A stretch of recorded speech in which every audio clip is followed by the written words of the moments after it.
I am the Red Dragon Emperor, and I will protect this world. Hello everyone, welcome to What If Issei got teleported to Sekirei while fighting Trihexa movie. Before we start, please go support Draconarius23 for writing that awesome fanfic. This is the translated version I made. There will be some mistaken character's gender, but of course Issei is a male. After Trihexa's attack, the world as we know it ceased to exist.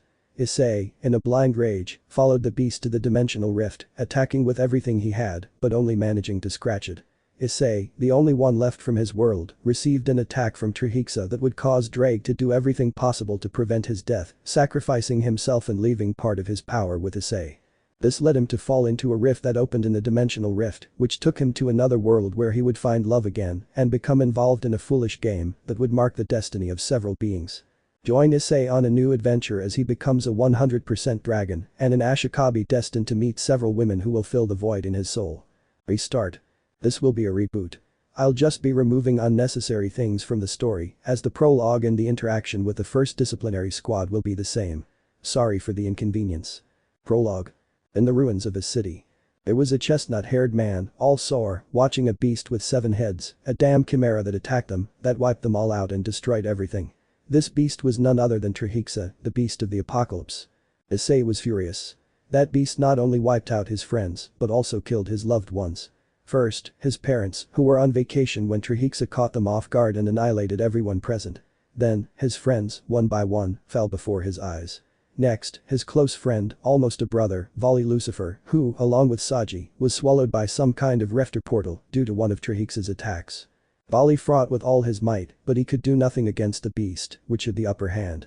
And finally, something that broke his heart into a million pieces were his beloved girls, those with whom he had shared so many special moments and who, to save him from death, sacrificed themselves for him, taking an attack that would have annihilated him from the face of the earth. The last thing they told him was, "We love you Ice-kun-sama-senpai." Those were his last words, and they unleashed something worse than anything his boosted gear could achieve. Neither True Queen Diabolus Dragon nor Juggernaut Drive could. He entered Dragon Rage state. Dragon Rage. A state of madness, anger and rage that a dragon enters when it loses a loved one. In that state it releases more power than the dragon itself, attacking to kill the one who caused the harm. Upon entering that state, Issei entered a new phase of the sacred gear called Limit Breaker, a hidden phase that only the boosted gear and the divine dividing had, and which releases the original power of the dragon in question, which in this case is Drake Gotch. But that phase was extended when Issei entered Dragon Rage state, having several increases reaching the rank of Fast Dragon God, and in Rage state, he became on par with a beast. They fought for days and weeks until a month had passed, where we find ourselves now, with a very tired Issei in the ruins of what used to be the city of Kuo, more specifically in the academy or what remained of it. In front of him, Trihexa, who even with several wounds was standing and with little tiredness, looking at a badly hurt Issei. Damn Trihexa, Issei said wearily while holding his left arm where the boosted gear was. Damn dude, that idiot is really strong, fighting him was useless, Drake said from the gauntlet gem to his friend. No need to mention that, old man, this bastard is strong, Issei said furiously, watching the beast slowly approaching him. Dude, I have an idea, but it might backfire on us, Drake told Issei. Tell her, nothing else matters now, the only thing we have to do is finish off that bastard once and for all, Issei said wearily, watching Trihexa approach. Listen, that damn guy is part dragon, and we have Ascalon along with that magic that girl found earlier that would help us finish him, off Drake said. But how will we do it? That wretch will hold out, Issei said, seeing the possibilities of landing a critical hit. Easy, I'll cover you with the Dragonslayer energy that Ascalon gives off, so you can attack with your best melee attack and hit him in the middle where the heads are joined. Of course, you'll take a lot of damage because you have Great Red's flesh. I couldn't tell you exactly how much damage, but I know it will be a lot, said the dragon to his friend who didn't care and said.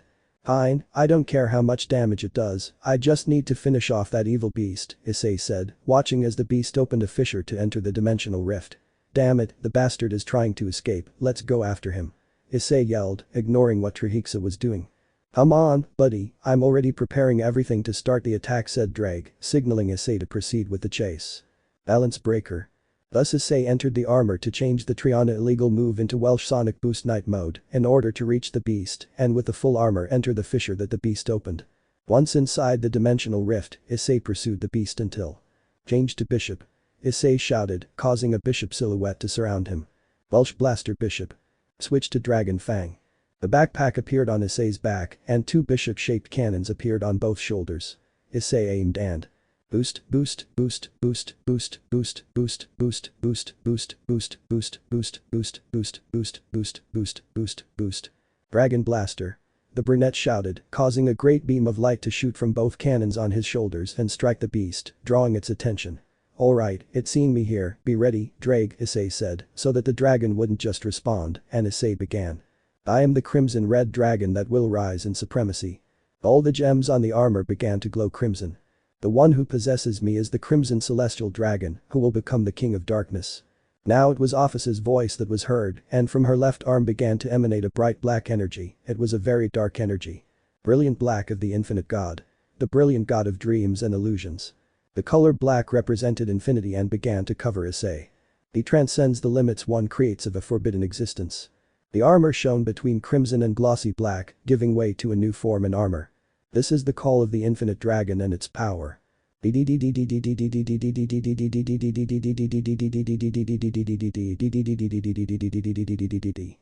that moment, the symbol DD appeared on the gem on his left arm, as well as on the rest of the gems on his body. Dragon Drive.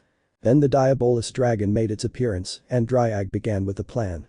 Hold on, partner, this is to finish off this beast, Drake said as Issei's body filled with Dragonslayer energy. Arg, the chestnut-haired boy groaned in intense pain as the energy began to engulf him. Shit, this is more painful than Volley's attacks, shit, Arg, Issei said in pain. Trihexa saw him and finally began to approach Issei, who watched as that beast drew near. Drake, I need an upgrade, Issei told his friend, who, although he didn't want to, had to do it. Alright friend, here they go said Drake as he began to give them the symbol of DD, resonating in all the jewels of the armor, the crimson and black ore glowing. They are ready said Drake. Let's go, shouted the brunette.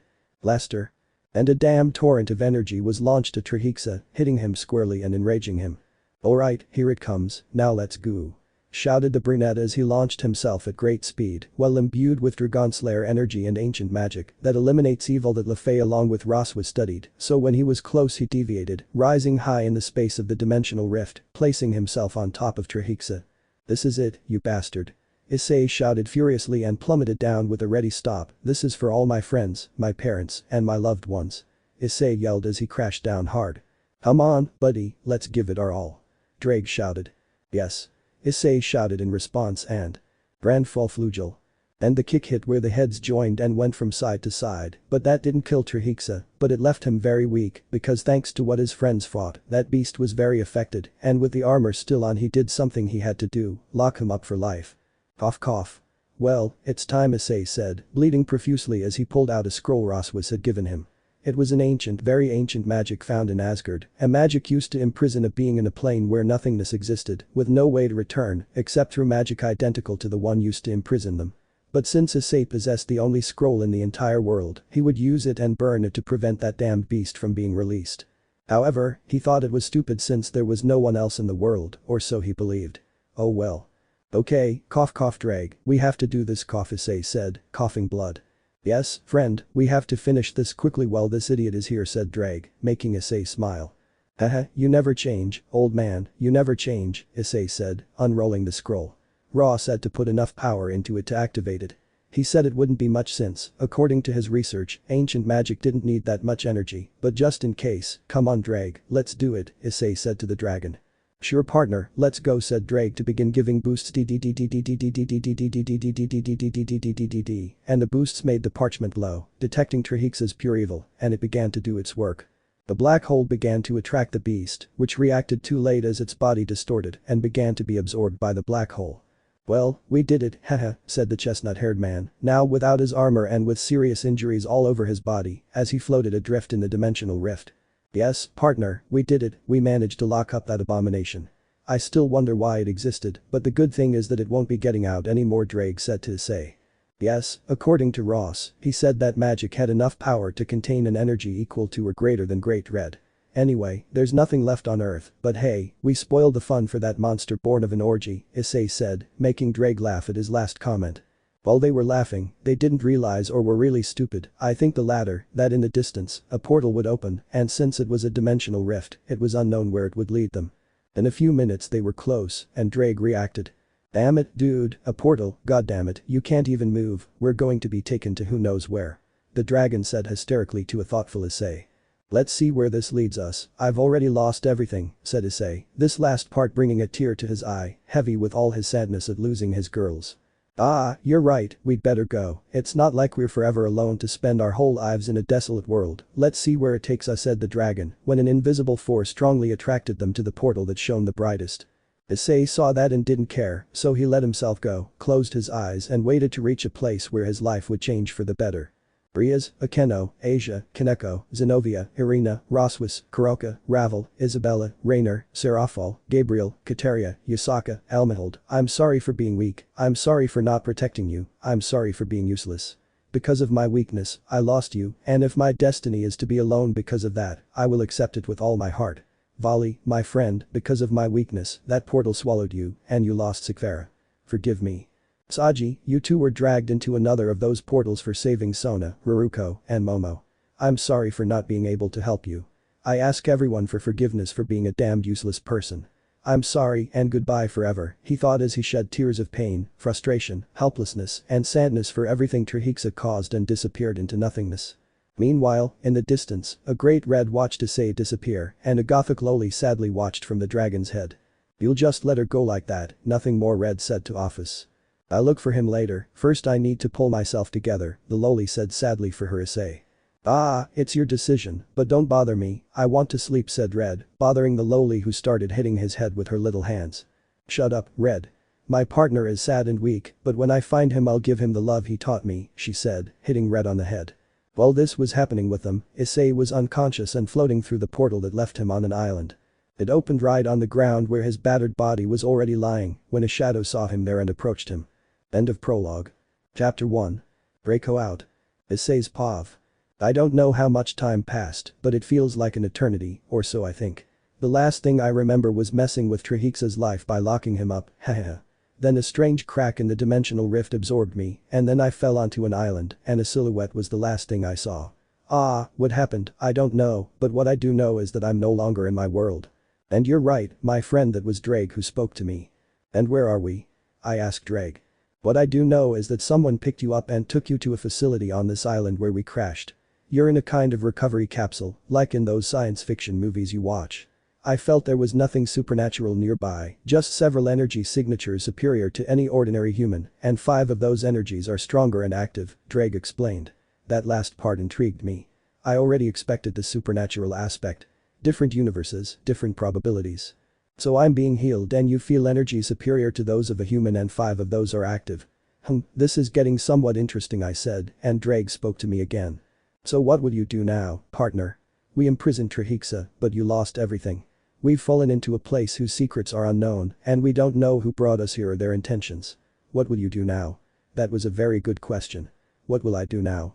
Honestly, I don't know, but first things first, I need to ask whoever is in charge where I am and what's going on here, and then we'll see what we can do, I told Drake. Well, that's a good plan to start from scratch, okay, let's do it, Drake said. Okay, it's time to wake up, I said, opening their eyes. Normal POV. Issei opened his eyes, and the first thing he saw was that he was in a kind of recovery pod, similar to the ones he saw in the Halo game. Then he looked through the glass and saw that he was in some kind of laboratory, watching several scientists coming and going through the only door in the room. He was noticed by one of the scientists, who called someone over, and minutes later a woman appeared in the doorway.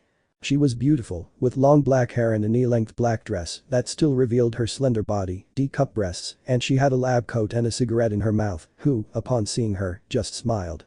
He proceeded to take him out of the capsule, which Issei did since he felt very good. It's good to know you're awake, said the beautiful woman to the brunette who saw her. I'm Takami Hasashi, one of the people in charge here, Takami introduced herself to Issei, who thought. Wow, she's beautiful, he thought, looking at her. Yes, thank you for that. I'm Issei Hayadu, it's a pleasure, he said, thanking her and introducing himself somewhat shyly, which the woman noticed. Don't worry, they won't hurt you here, she said, taking a drag on her cigarette and then exhaling the smoke. But what surprised me was seeing all those wounds on your body. Those wounds weren't normal, she said, becoming serious and making Issei tense. Tell me, boy, how did you get those wounds? She said seriously. What do you say, Drake? I'll tell him, even though he doesn't believe it at first. I think that seeing the boosted gear will change his mind, but I want to know if it's okay to tell him, he said to Drake. I don't know, but there's no other way, it's the least you can do, since he healed those wounds that even I found difficult to heal, the red dragon said to his friend. Ah, okay, I hope you believe me, he said to his friend. Well? She asked seriously. It would have to be somewhere more private, so no one else hears this, Issei asked Takami, who nodded and took another drag on her cigarette before throwing the unlit butt into a trash can. Okay, follow me, the woman said, leaving with Issei behind her, heading towards the beautiful woman's office. They arrived at the office where Takami sat in her chair behind her desk and Issei sat in front of her. Alright Haidu, start talking, he asked kindly. Well, maybe you won't believe me, but I'm not human, he said, somewhat unsure of saying too much, but he didn't see her surprised, and that surprised him. I know that because no human being could have the wounds you had and survive, so what are you, the serious question. She said, surprising Issei with that observation, but he decided to speak. Well, I'm a dragon, Issei said, expecting to see a surprised look, but it didn't happen. Do you have any proof? Takami asked calmly to Issei, who nodded and changed his eyes to emerald green with slit pupils, causing scales to appear on his face and his teeth to become fangs. Well, that's more than enough. And how did you end up like this? She asked, a little impressed to learn that it was Issei. I mean, it's not every day you meet a dragon. Well, for that I'd have to tell you my life story, but I'd rather show it to you, Issei said, now calmer than ever, relieved that she had believed him and intrigued by the idea of showing it to her. Oh, really? How so? She asked, intrigued, when she was surprised to see that on the left arm of the brunette, he had a red glove with gold accents and a green gem on the back. And what's that? She asked, seeing the interesting object. This is called boosted gear, a sacred gear created by God, but I'd better show you so we don't have to talk about all that since it's tedious, he said, asking Drake to show him his entire life. And so the whole damn DxD story unfolded as we know it up until Trihexa, with the difference that Issei told Drake to omit the night of passion he had with each of his girls and how he fell on the island. All of that left Takami truly surprised. Dead god, demons, angels, fallen angels, deities and other mythological beings, sacred gears, the war against Chaos Brigade, Trihexa, Issei's life and how perverted he was, his girlfriends and everything he had experienced, from being weak to becoming strong that really surprised her. Wow, that was impressive, he said as he leaned back in his seat, digesting all that information. It was a lot to think about. But Issei said, now more relaxed. I've already told you about myself, now I'd like you to answer some questions I have, Issei asked seriously, looking at the dark-haired girl who looked back at him. And that would be it? She questioned, raising an eyebrow.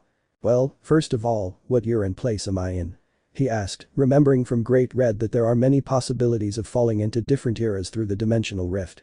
It's the year 2000 and you're on Kamakura Island near Tokyo, Takami said to Issei, who was surprised.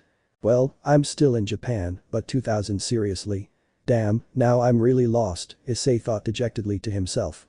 Well, look on the bright side, you're alive, you can finish the academy if you ask her for help, and what's more, you can train to become more powerful, and maybe get one or more girls for yourself, Drake said, trying to cheer up his friend, who just sighed sadly at the last part. About studying, yes, about the girls Issei thought, a single tear escaping his eye, noticed by the dark-haired girl. I don't know, it still hurts to have lost them because of my incompetence, Issei said, making Drake sad for him. Well, now I'd like to know what these energies I'm feeling are and why they're stronger than an average human's and also why 5 of these energies are hovering around here. I'd appreciate any answers on that matter. Well, a year ago, my college friend and I found this island that appeared out of nowhere off the coast of Tokyo. We investigated and found a spaceship. My friend ventured inside and upon entering, we found 108 life forms. 1 fully developed, 4 growing and 103 eggs, excuse me if that's not quite right, I forgot that part and just put it like that since that's more or less what I understood. They are Sekirei and they are far more powerful than us humans. We don't know where or how they came from, but they were apparently here before. And if you sensed 5, they would be the disciplinary squad, made up of numbers 01, 02, 03, 04 and 05, Takami explained to Issei, who was perplexed by those numbers. Numbers? Don't they have names? Issei asked. Also, a disciplinary squad. Are they some kind of police or bodyguards? The brunette inquired. Well, to answer your first question, yes, they do have names. 01 is Miya, 02 is Matsu, 03 is Kazuhana, 04 is Karasuba, and the only man in the squad is 05, Matsu, she explained and continued, as for the others, they would be something like the protectors of the island, and the Sekirei, since 01 Miya would be the leader of them all.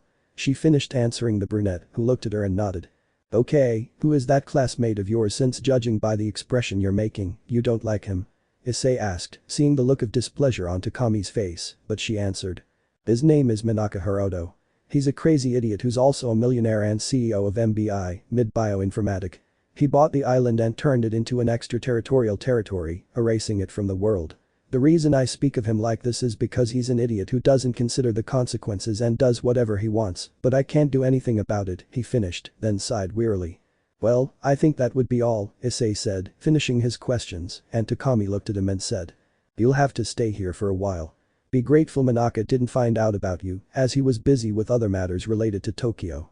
One of the girls from the squad found you and brought you to me. I healed you and said you'd been in an accident and miraculously survived. Luckily, they didn't question me. Don't worry about any questions they might ask.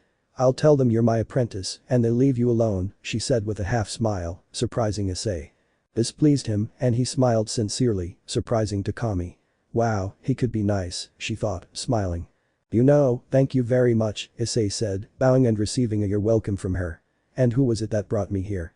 Issei asked, wanting to thank the person who helped him. Well, she must be training right now. Here's a map with the location of the training hall, she said, handing over a map of the facilities. But be careful, she added, worried that something might happen to her when she found her. Okay, and thanks again. When I can, I'll repay you for this great favor you've done me, he said again and left the office, leaving an interested Takami behind. Hi do Issei, what changes will your presence bring to this place? She said to herself, smiling from ear to ear. Hehe Minaka, your little game will go to waste with him present and I will laugh in your face when he passes by, said the black-haired girl with grace and mockery in her voice. With Issei. Issei was walking in the direction marked on the map that Takami gave him.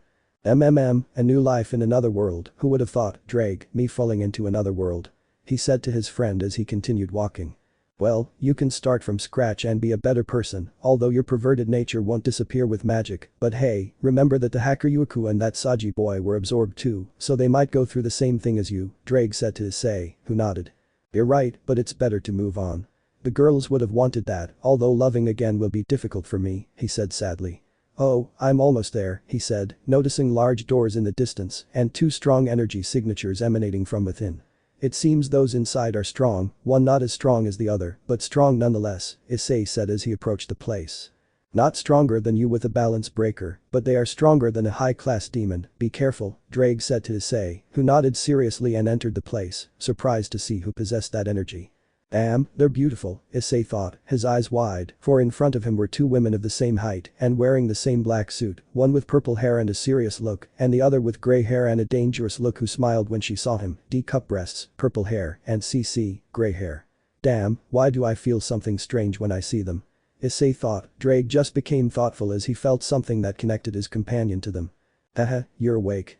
I thought you were dead, and I don't know why, but I took you to Takami, so she could heal you, said the silver-haired girl with a dangerous smile on her face, while the purple-haired girl looked at Issei seriously, feeling something stir in her heart upon seeing him, as if she were. Thanks I think, Issei said nervously, not knowing why, as the silver-haired girl approached him. She said, circling the chestnut-haired boy as she examined him, and that made Issei nervous. Damn, this is very strange, Issei thought. I feel something inside me, the silver-haired girl said to Issei, making him nervous. Something I rarely feel, something disgusting, she said with a smile that made Issei even more nervous. Something that shouldn't be happening, but it is, and I think I'm starting to like it, she said, standing in front of the nervous Issei and smiling at him. Do you want to have a fight with me? She asked with her typical smile to a confused Issei. Huh? And why or what? Asked the brunette, puzzled by the question, all of this being seen by Mia who strangely kept staring at Issei for some reason. Easy, you are my Ashikabi, but just because you are doesn't mean I'll accept you easily. Have a fight with me and show me you're worth it, Karasuba said, drawing his katana and putting Issei on alert. Damn it, Drake, summon Ascalon already. I yelled at Drake, who made Ascalon appear in his left hand, surprising both Sekirei present, although Mia couldn't see it. Wow, it seems you're not a normal person, haha and I like that. She said, clashing her katana with Ascalon. Damn, she's crazy. Issei thought, scared, and Drake just mocked him. They both separated and Karasuba distanced himself with a very sadistic smile. Issei, for his part, was nervous about it. Alright, let's see what else you've got, Karasuba said, launching herself at Issei with incredible speed. Issei followed, as she wasn't as fast as Kiba, Akita, or any other being he knew. He dodged the slash and covered himself with ascalos to avoid a side cut from the Sekirei, who continued to smile. Alright, that's enough, Issei said, and with great speed he shattered Karasuba's katana, leaving the edge of ascalon at her neck. He looked her seriously in the eyes and said, "Please surrender, I don't want to hurt you." He saw a blush on Karasuba's face and a not-so-creepy smile, which alarmed him. Damn, what's wrong with her? He thought, unaware that the only other spectator was watching him the same way, but she decided to leave, leaving the two of them alone. Yufufufu, it seems I wasn't wrong about you, he said, licking his lips. Okay, I accept you, and with that he launched himself against the lips of the still static brunette, who didn't know what the hell was happening. Wings of light sprouted from Karasuba's back, and a strange warmth flooded the chestnut-haired man's heart, something he hadn't thought possible, and it affected them both. Karasuba continued the kiss, which grew more passionate, causing her to wrap her arms around Issei's neck as he wrapped his arms around her waist.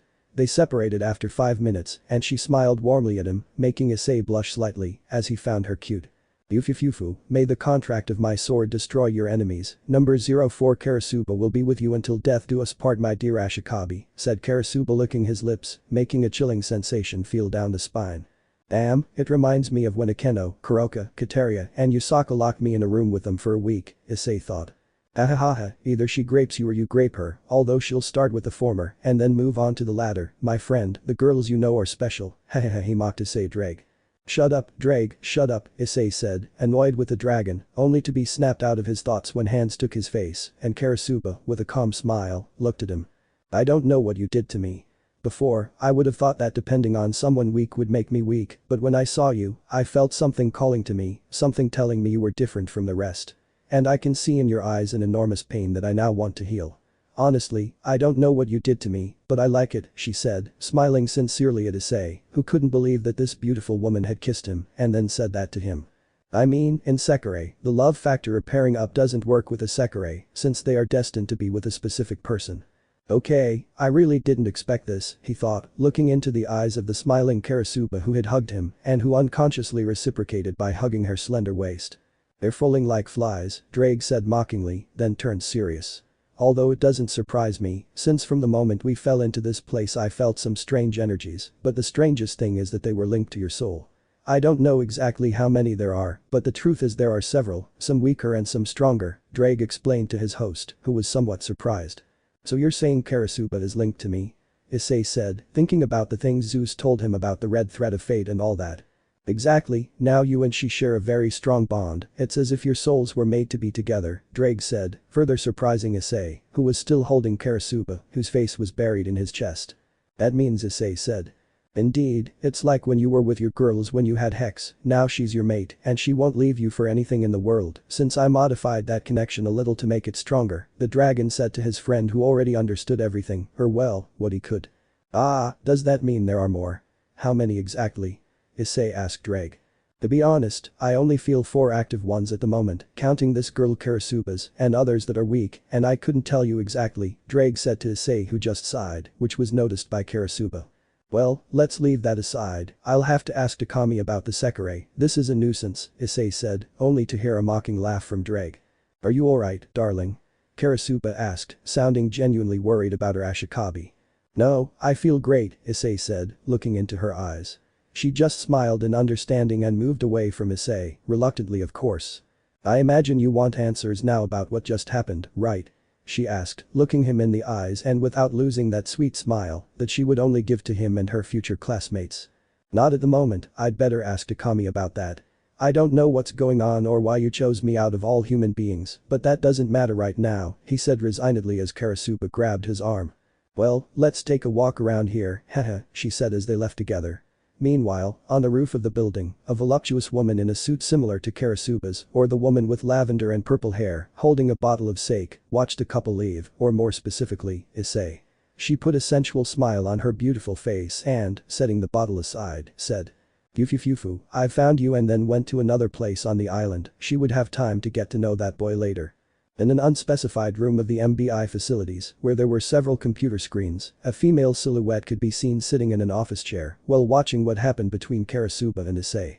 Ahaha, so Karasuba already has wings, and it's because of that boy, said the woman in question, who wore the same black suit as the ones mentioned before, with orange hair tied in 2 braids and a pair of circular glasses, now looking at Issei with a perverted smile. and you are very interesting, Ashikabi-tan, I want to meet you and do experiments with you, hahaha, she laughed. Meanwhile, Issei and Karasuba were sitting together near a cliff with a beautiful view of the sea and the Tokyo coastline. Issei had a feeling similar to when Rias had tried to grape him, although that time it ended with the Reteed moaning his name. Something told him that this would happen, but he put it aside to enjoy this calm moment with Karasuba, who had her eyes closed and was clinging to her Ashikabi's arm. Meanwhile, far from the couple, the purple-haired woman watched them, feeling her heartbeat as she saw the brunette who had his gaze fixed on the sea. She didn't know why she felt that way, or rather, she wanted to ignore it. After all, she wasn't the Sekirei pillar for nothing. She left, putting that feeling aside. I think this is just the beginning, Issei thought, looking at the shores of Tokyo Bay. The harem king is about to rise again, hahaha Drake said to himself, having deciphered what was related to those unions that his friend had hahaha Issei, what awaits you hahaha already thinking about his friend's future. And so, without knowing why, a new life would begin for Issei in that new dimension so similar yet so different from his own, without knowing that losing everything would bring him happiness again in the future, but he would have to stop a threat that would attack from another world. End of Chapter 1. Chapter 2. The next day. Issei was alone in a room Takami had given him at the facility. He had already asked her for an explanation about the bond between an Ashikabi and a Sekirei. From what she told him, he understood that Sekirei had a destined partner with whom they were meant to spend the rest of their lives. This intrigued Issei, and what surprised him most was the fact that Sekirei loved that person regardless of gender, right to the very end. He found this aspect compelling because, for him, a relationship without love was just a simple illusion that would ultimately harm anyone involved.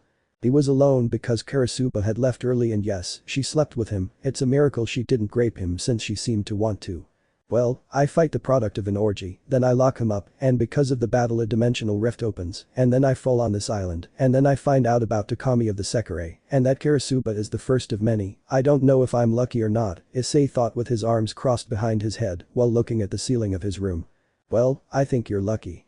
The bad luck is that you're running into potential rapists, but putting that aside, I think you have a second chance at life, a peaceful world where the supernatural doesn't exist, or if it did, sacred gears don't, and you don't have to fight for something like that anymore. So I think you should relax and wait for what the future holds for you, Drake told Issei, who continued to think about those words.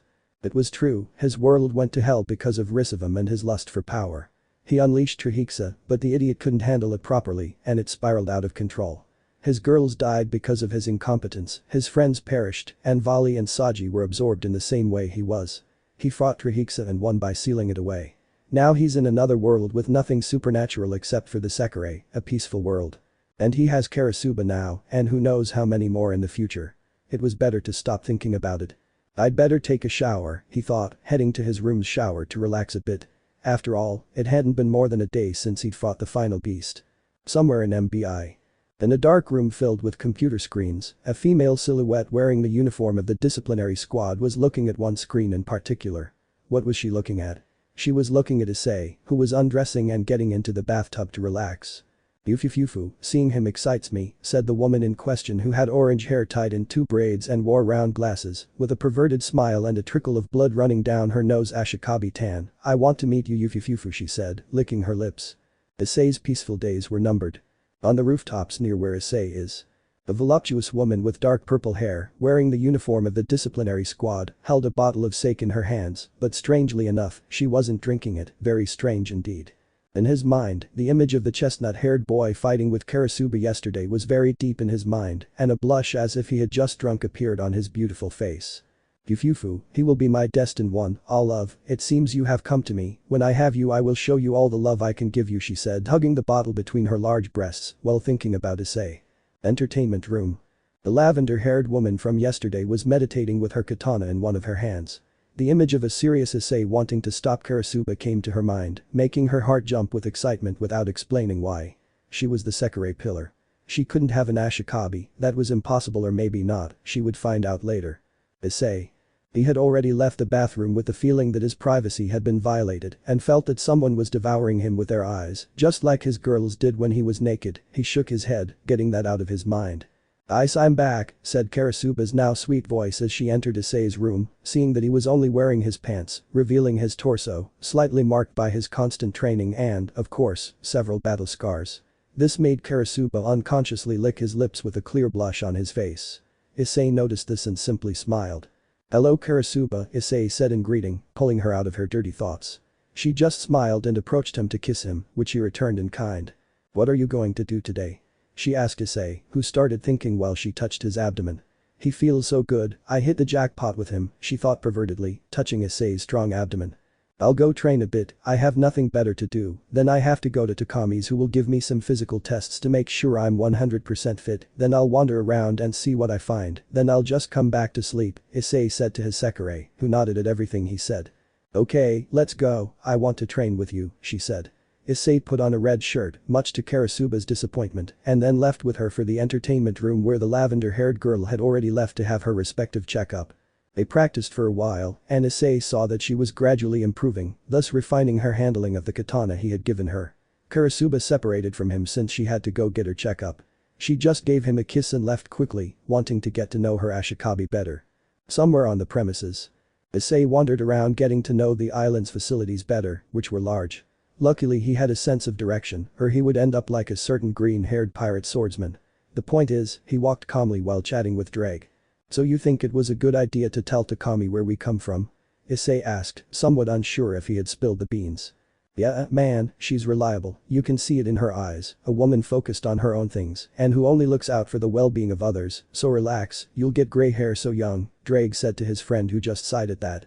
"I hope so, I don't want to end up being studied or dissected for some crazy reason," Issei said, and Drake just laughed at him. He walked for a while longer until he reached a small meadow on the island. It was beautiful, and there was a pleasant breeze.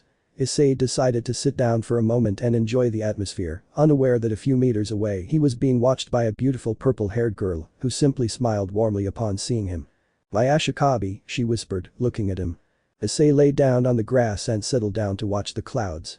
It was relaxing and cleared his mind. He would have to forget everything that had happened in his destroyed world. He would remember the girls until the day he died. Now he had a new goal. To protect this world from any possible future threat. He would finish his studies and travel the world to learn more, start a company with the treasure he possessed, and continue training, of course. He would need money for his future family, and he would also look for ways to improve even further, perhaps to have another form for the boosted gear.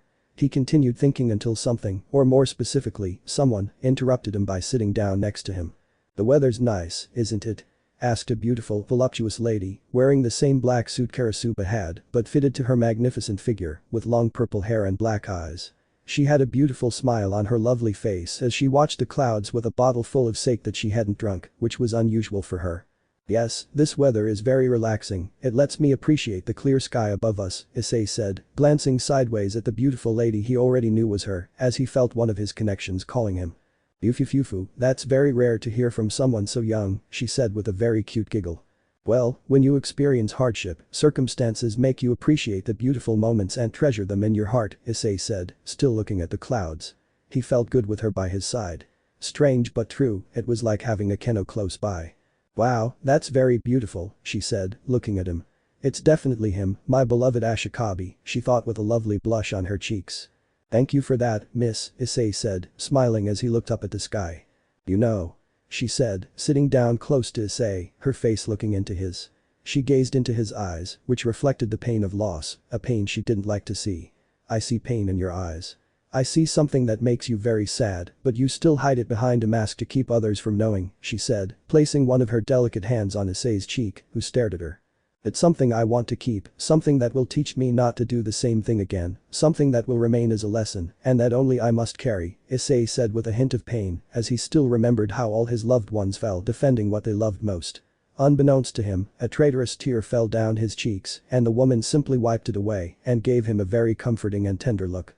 "You are someone strong, someone very brave but clumsy, someone who lost what he loves most but still keeps going, you are someone special," she said, still looking him in the eyes and with a smile. "All of that has a cure," she told Issei. "And what's the cure?" the brunette asked, looking at her. She just smiled at him. "Love," she said, slowly approaching Issei, "you are the one who will give me love, my destined one, my Ashikabi, and I will help heal your heart with love." She kissed Issei, who unconsciously returned the kiss. Energy wings sprouted from her back and the Sekirei crest appeared on her neck, signifying her wings. "May the wind of my promise blow away the enemies of my Ashikabi. Sekirei 03 Kazuhana will be with you until death do us part," she said, lying down beside Issei, who simply smiled and felt his heart slowly mending. He embraced her shoulders as she snuggled against him, both gazing at the sky. "This is still going on, isn't it, Drake?" Issei asked his friend. "Don't doubt it, old man, don't doubt it," Drake said to his friend. He was happy that he was starting over. That's what his girls would have wanted, and he would have wanted that for them if he died. Everyone has to look out for their happiness, and he wasn't the one to command their hearts. Later that day. To say Kurasuba wasn't jealous was like saying Rias wasn't graped by Issei for wanting to grape him. When she found out Kazuhana had been taken by her Ashikabi, it made her jealous. Issei had already dealt with Rias, and Akeno he locked them in a room until they calmed down, but he only kissed Kurasuba. Kazuhana wasn't jealous. She knew Issei would have more Sekirei since Ashikabi had multiples. That's why she just smiled and teased Kurasuba about her new personality change. Of course, all of this was being watched by the pervert with glasses, who was amused by the security cameras, and the lavender-haired girl, who watched from afar with a nagging feeling, but let it go. He went through the checkup Takami had told him about and took the opportunity to get to know the doctor better. She told him she had graduated just last year and, thanks to her friend Manaka and his connections, had gained prestige. Being one of the best at the University of Tokyo had given her resume even more credit. This surprised Issei, and he praised her. He, in turn, told her about his life before becoming what he was now. His perversion, which was now under control. His adventures, battles, defeats, and victories. His friends. His girlfriends. This last part surprised her a lot, but she put it aside. He was a dragon demon, it was normal. And of course, he told her about the destruction of his world. Takami felt sorry for Issei because of that. "I mean, losing all your acquaintances, friends, classmates, parents, and loved ones is something that would break many people, but Issei kept going to continue as a legacy of his old world in this new one.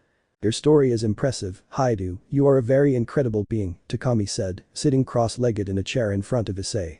"Well, thanks, but I'm just one of the many that existed in my world.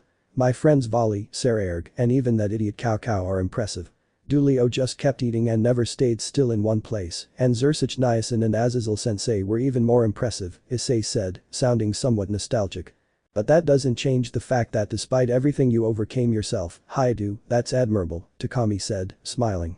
"Call me Ice, that's what my friends call me, I don't like to be too formal," Issei said to Takami, who nodded. "Okay, Ice-kun," she said, smiling. "She's really beautiful," Issei thought as he saw her. "Not only Sekireis, but also human women, you don't waste any time, old man," Hahaha Drake said, mocking his friend. "Urusai, you damn lizardzilla," Issei said, blushing, as Takami looked on and smiled. "He really is cute," she thought with a smile. Maybe her life here in these facilities in the middle of an island would be pleasant with Issei nearby and Manaka out doing her usual crap. "Well, you told me about the Sekirei and their Ashikabis, and well you already know that both Kurasuba and Kazuhana are my Sekirei," Issei said somewhat embarrassed, telling Takami about his new partners. "Yes, well we were monitoring Sekirei 02 and 04 when their powers were enhanced thanks to the Sekirei crest. I was surprised that after only being here for a day you already have 2 Sekirei. You don't waste any time, huh?" Takami said professionally, then smiled mockingly at Issei, who, despite not being a virgin, was still embarrassed by this kind of thing. "Haha. Could you say I'm lucky?" he said, trying to be convincing but failing. "Perhaps it's because you're a dragon, Ice-kun. When you fell here, you changed their destinies since they had established partners from the start.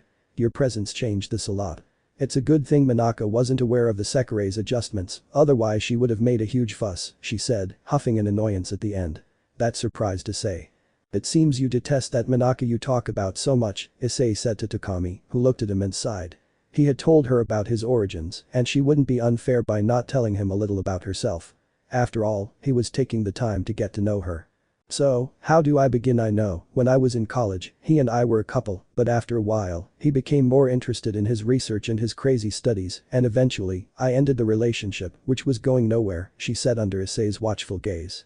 Issei thought Manaka was an idiot for leaving such a beautiful woman for his research. Who could be that stupid? In another universe where heroes and villains existed, in a tower with a number 4 above it, a man with elastic powers sneezed, causing the invention he was creating to explode in his face.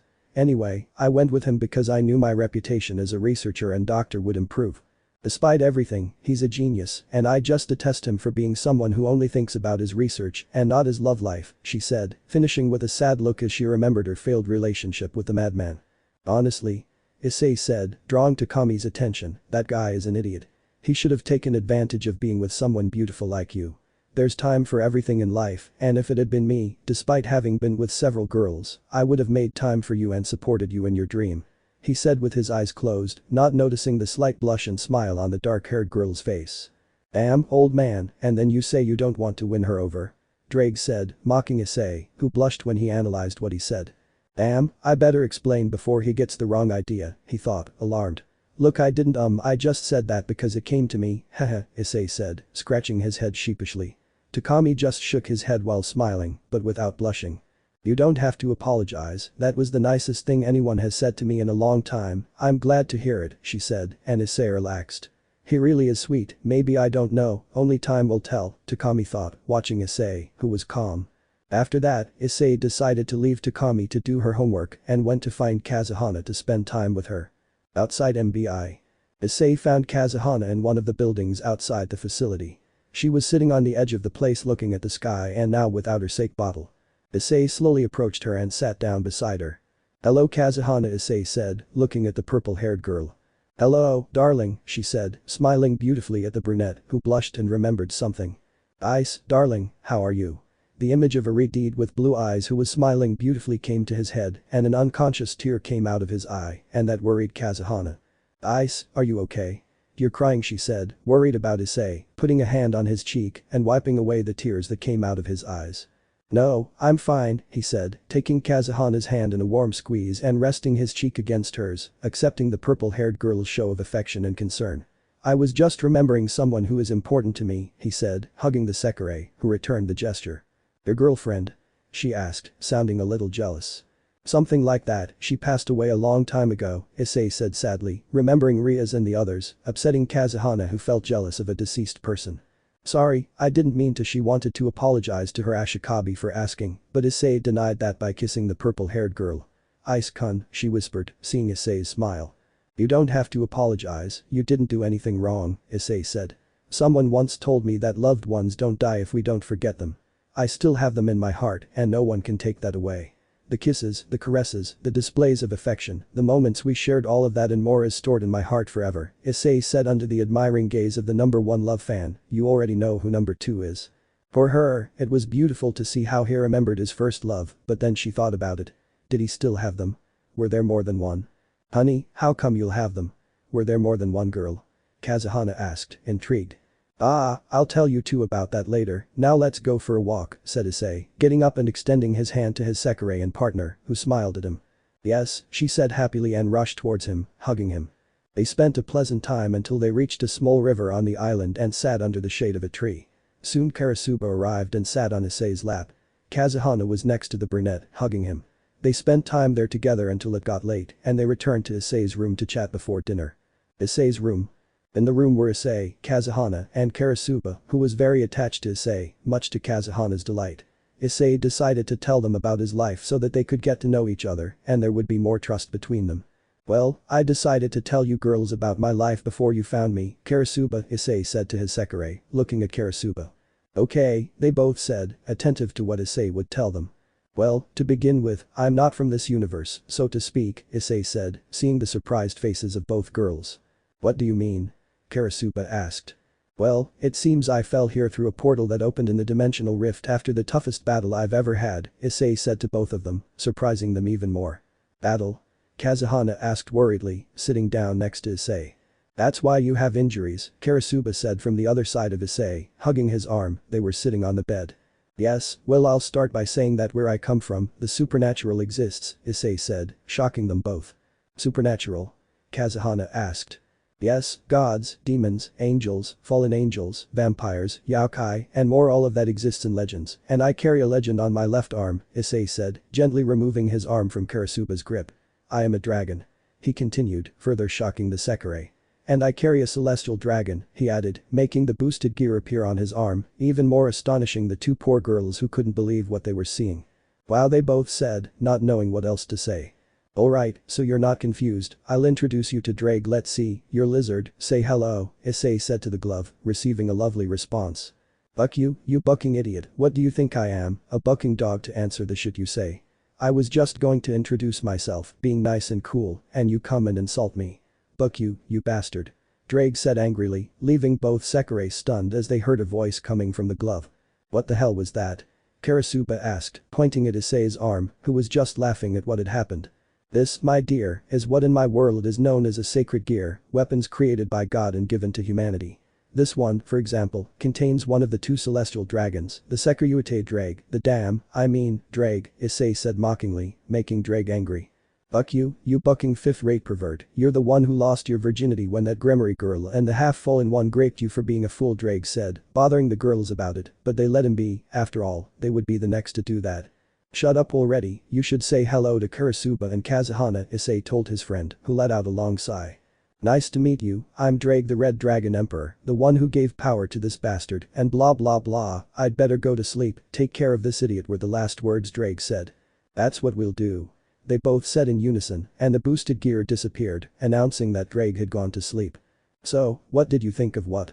He didn't finish because both Sekirei threw him onto the bed and hugged him warmly. You lost your family and friends, Kazuhana said sadly for Issei. And your girlfriends, Karasuba said, still hesitant to say those words upon learning that Issei was no longer a virgin. Issei hugged them tightly, and something that had to happen, happened. He cried. He cried, feeling the pain of losing his girls, friends and family, and letting Trihexa do all that. He cried, knowing that at least he now had someone with him despite everything. He cried for being weak and not defending what was his and those he loved. He cried, releasing all the pain of what had happened 2 days ago when he arrived here, falling after ruining the Apocalypse's party, even though it had cost him his happiness and his world. But now he had the chance to keep going and at least try to defend this world and his girls, along with those who might arrive. Thank you for that, girls, Issei said, kissing both Sekirei, who looked at how hurt Issei was at having lost everything and masking that with a smile. We will always be, Karasuba began. With you. Kazuhana continued. Our beloved Ashikabi, they both said, looking lovingly at Issei, who hugged them while still crying tears of pain and happiness at having someone with him. Meanwhile, outside Issei's room, Takami stood with her back to the door, looking sad because of what Issei had gone through.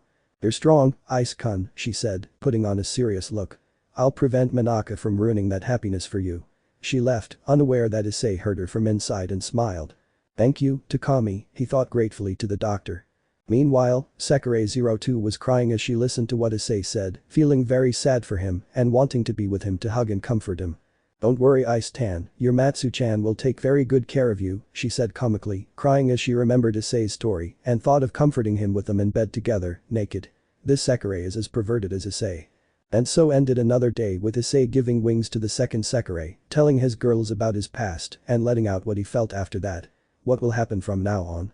Only I, who am writing this, knows, hahaha. Until next time. End of Chapter 2. Chapter 3. Chapter 3. The next day. Issei's room. Issei was waking from his pleasant sleep when the first thing he saw was Karasuba and Kazuhana, both naked and embracing him, reminding him of the habits his beloved Rias and Akeno had when sleeping with him. He gazed at them for a few minutes, their beautiful faces sleeping peacefully with lovely smiles that made them look even more beautiful. Enjoying the view, my friend? Drake asked his friend. Even though it sounds strange, it's good to have someone close by, Issei said, hugging both Sekirei, who smiled as they clung to the brunette. I'm glad to see you happy, it's what they would have wanted, Drake told her. I would have wanted the same for them, I will protect them, I won't let anything happen to them, I couldn't bear to lose someone who was important to me from now on, Issei said. Don't worry, I highly doubt anyone would want to harm your girls, said Drake, only a certain group made up of soldiers from various countries who will fall like flies at the hands of a furious Issei. I know, friend, but I still won't let anything happen to them or let them go without, Issei said. Several minutes passed as Issei enjoyed the feel of his girl's skin against his bare torso, basking in the pleasant warmth emanating from both Sekirei. Then they both awoke, happy to be with their Ashikabi. Good morning, Ice-kun, they both greeted, kissing the brunette who, more than happy, reciprocated the gesture. Good morning, girls, how did you sleep? Issei asked. Wonderful powers, they both said with a smile. I'm glad to hear that, Issei said. Fufufu, Ice-kun, your body feels so good, Kazuhana said, smiling pervertedly and touching his bare torso, scarred from their previous fight. Ice is right, your body is very warm, Karasuba said, burying his face in Issei's chest. I say the same about both of you, your bodies are warm and. Issei said, bringing his face close to both of their ears and whispering, soft, he said, squeezing each of their buttocks, eliciting a soft moan from both of them, who blushed at the brunette's action. They just hugged the chestnut-haired man tighter, who smiled and kissed their heads. After a few minutes, the three stood up and both Sekirei revealed their bodies. Kazuhana's figure, particularly in curves and chest, overshadowed Karasuba's. They both gazed at Issei's bare torso, which, despite appearing normal, thin, and lacking muscle, they both felt was hard. Issei searched for a shirt to put on and smiled at the gaze of his Sekirei. After putting on their respective clothes, they left the room. Karasuba went to train, saying goodbye to Issei with a kiss that made him sprout his wings. Then Kazuhana went wandering around, happy to have found her true love. Of course, she passionately kissed Issei, causing him to sprout his wings, and Issei took advantage and squeezed her butt, eliciting a sweet moan from Kazuhana, who blushed but smiled, leaving happily. Issei, for his part, went to look for Takami because he wanted to ask her a favor regarding his identity in this world. Minutes later. Takami's office. The dark-haired woman was looking at some papers about the tests performed on Issei's body, marveling at the cells he possessed. Ice-kun, your cells are very interesting. Well, that's to be expected from a dragon, she said, taking the documents and putting them in her portfolio for safekeeping. She didn't want Manaka to find out about it or what she might do. Just then someone knocked on the door and she gave him permission to enter, the chestnut-haired man smiling at her and Takami returning the gesture. Good morning, Takami, Issei greeted. Good morning to you too, Ice-kun, the woman replied with a smile. I'm sorry to bother you so early, but I wanted to ask you something, Issei said, taking a seat in the chair in front of the woman's desk, who looked at him with interest. Would that be it? He asked. I'd like to know if you can get me some documents for my identity here, because as I told you, I'm non-existent in this world, and I'd like to at least have an identity here, the chestnut-haired man said, making his request. You're right, you know I have a friend who could do me that favor, I'll let you know later, so you can fill out your personal information tomorrow with the name you want to have, Takami said, and without expecting the next thing as Issei quickly went around the desk and hugged her, which made her blush inexplicably. Thank you, Takami, you're great. I'll owe you a huge one. Whenever you want something, anything at all, you can ask me, Issei said happily, glad to have his identity back in this new world. His hug is so warm, she thought with a smile. Not even when she was with Manaka did she feel like this, and she liked it. Issei pulled away from her, much to her disappointment. I'm sorry, haha, I got carried away, he said, apologizing for that. No problem, Takami said, downplaying the matter since she liked the hug. So, getting back to the topic, what will you do when you have your identity here? The woman asked curiously. I'll start a company, maybe write a TV show for kids, and found a school for underprivileged children, Issei said, remembering what he was going to do in his world with the help of Azazel and Zersich. Recreate his TV show with a different approach, like Kamen Rider, and found a school like Sona, but for underprivileged children. That's interesting and noble at the same time. I imagine it has something to do with what you used to do at home, right? The woman asked. Something like that, Issei said nostalgically. Okay, I'll let you know when everything's ready so you can give me the information for your new identity, Takami said. Issei nodded and thanked her again, leaving to train for a while. He left Takami alone with her papers. Ice-kun, I'll take advantage of this favor to get to know you better. Maybe I can change things up with you, the dark-haired girl thought with a smile as she returned to her work. Moments later. Training room. Issei was practicing some moves with Ascalon when the beautiful lavender-haired woman appeared with her typical serious expression, which faltered for a moment upon seeing Issei, but quickly returned to its usual expression. They looked at each other, and she was interested in the sword Issei was carrying. Issei has the Excalibur swords from DxD that were restored for use against the enemies of the Chaos Brigade. Surprised by the beauty in front of him, he decided to introduce himself. Hi, Issei greeted her, to which she only nodded. I saw you the other day with Karasuba, if I am not mistaken you should be Mia Sekirei number 1, right? Issei asked.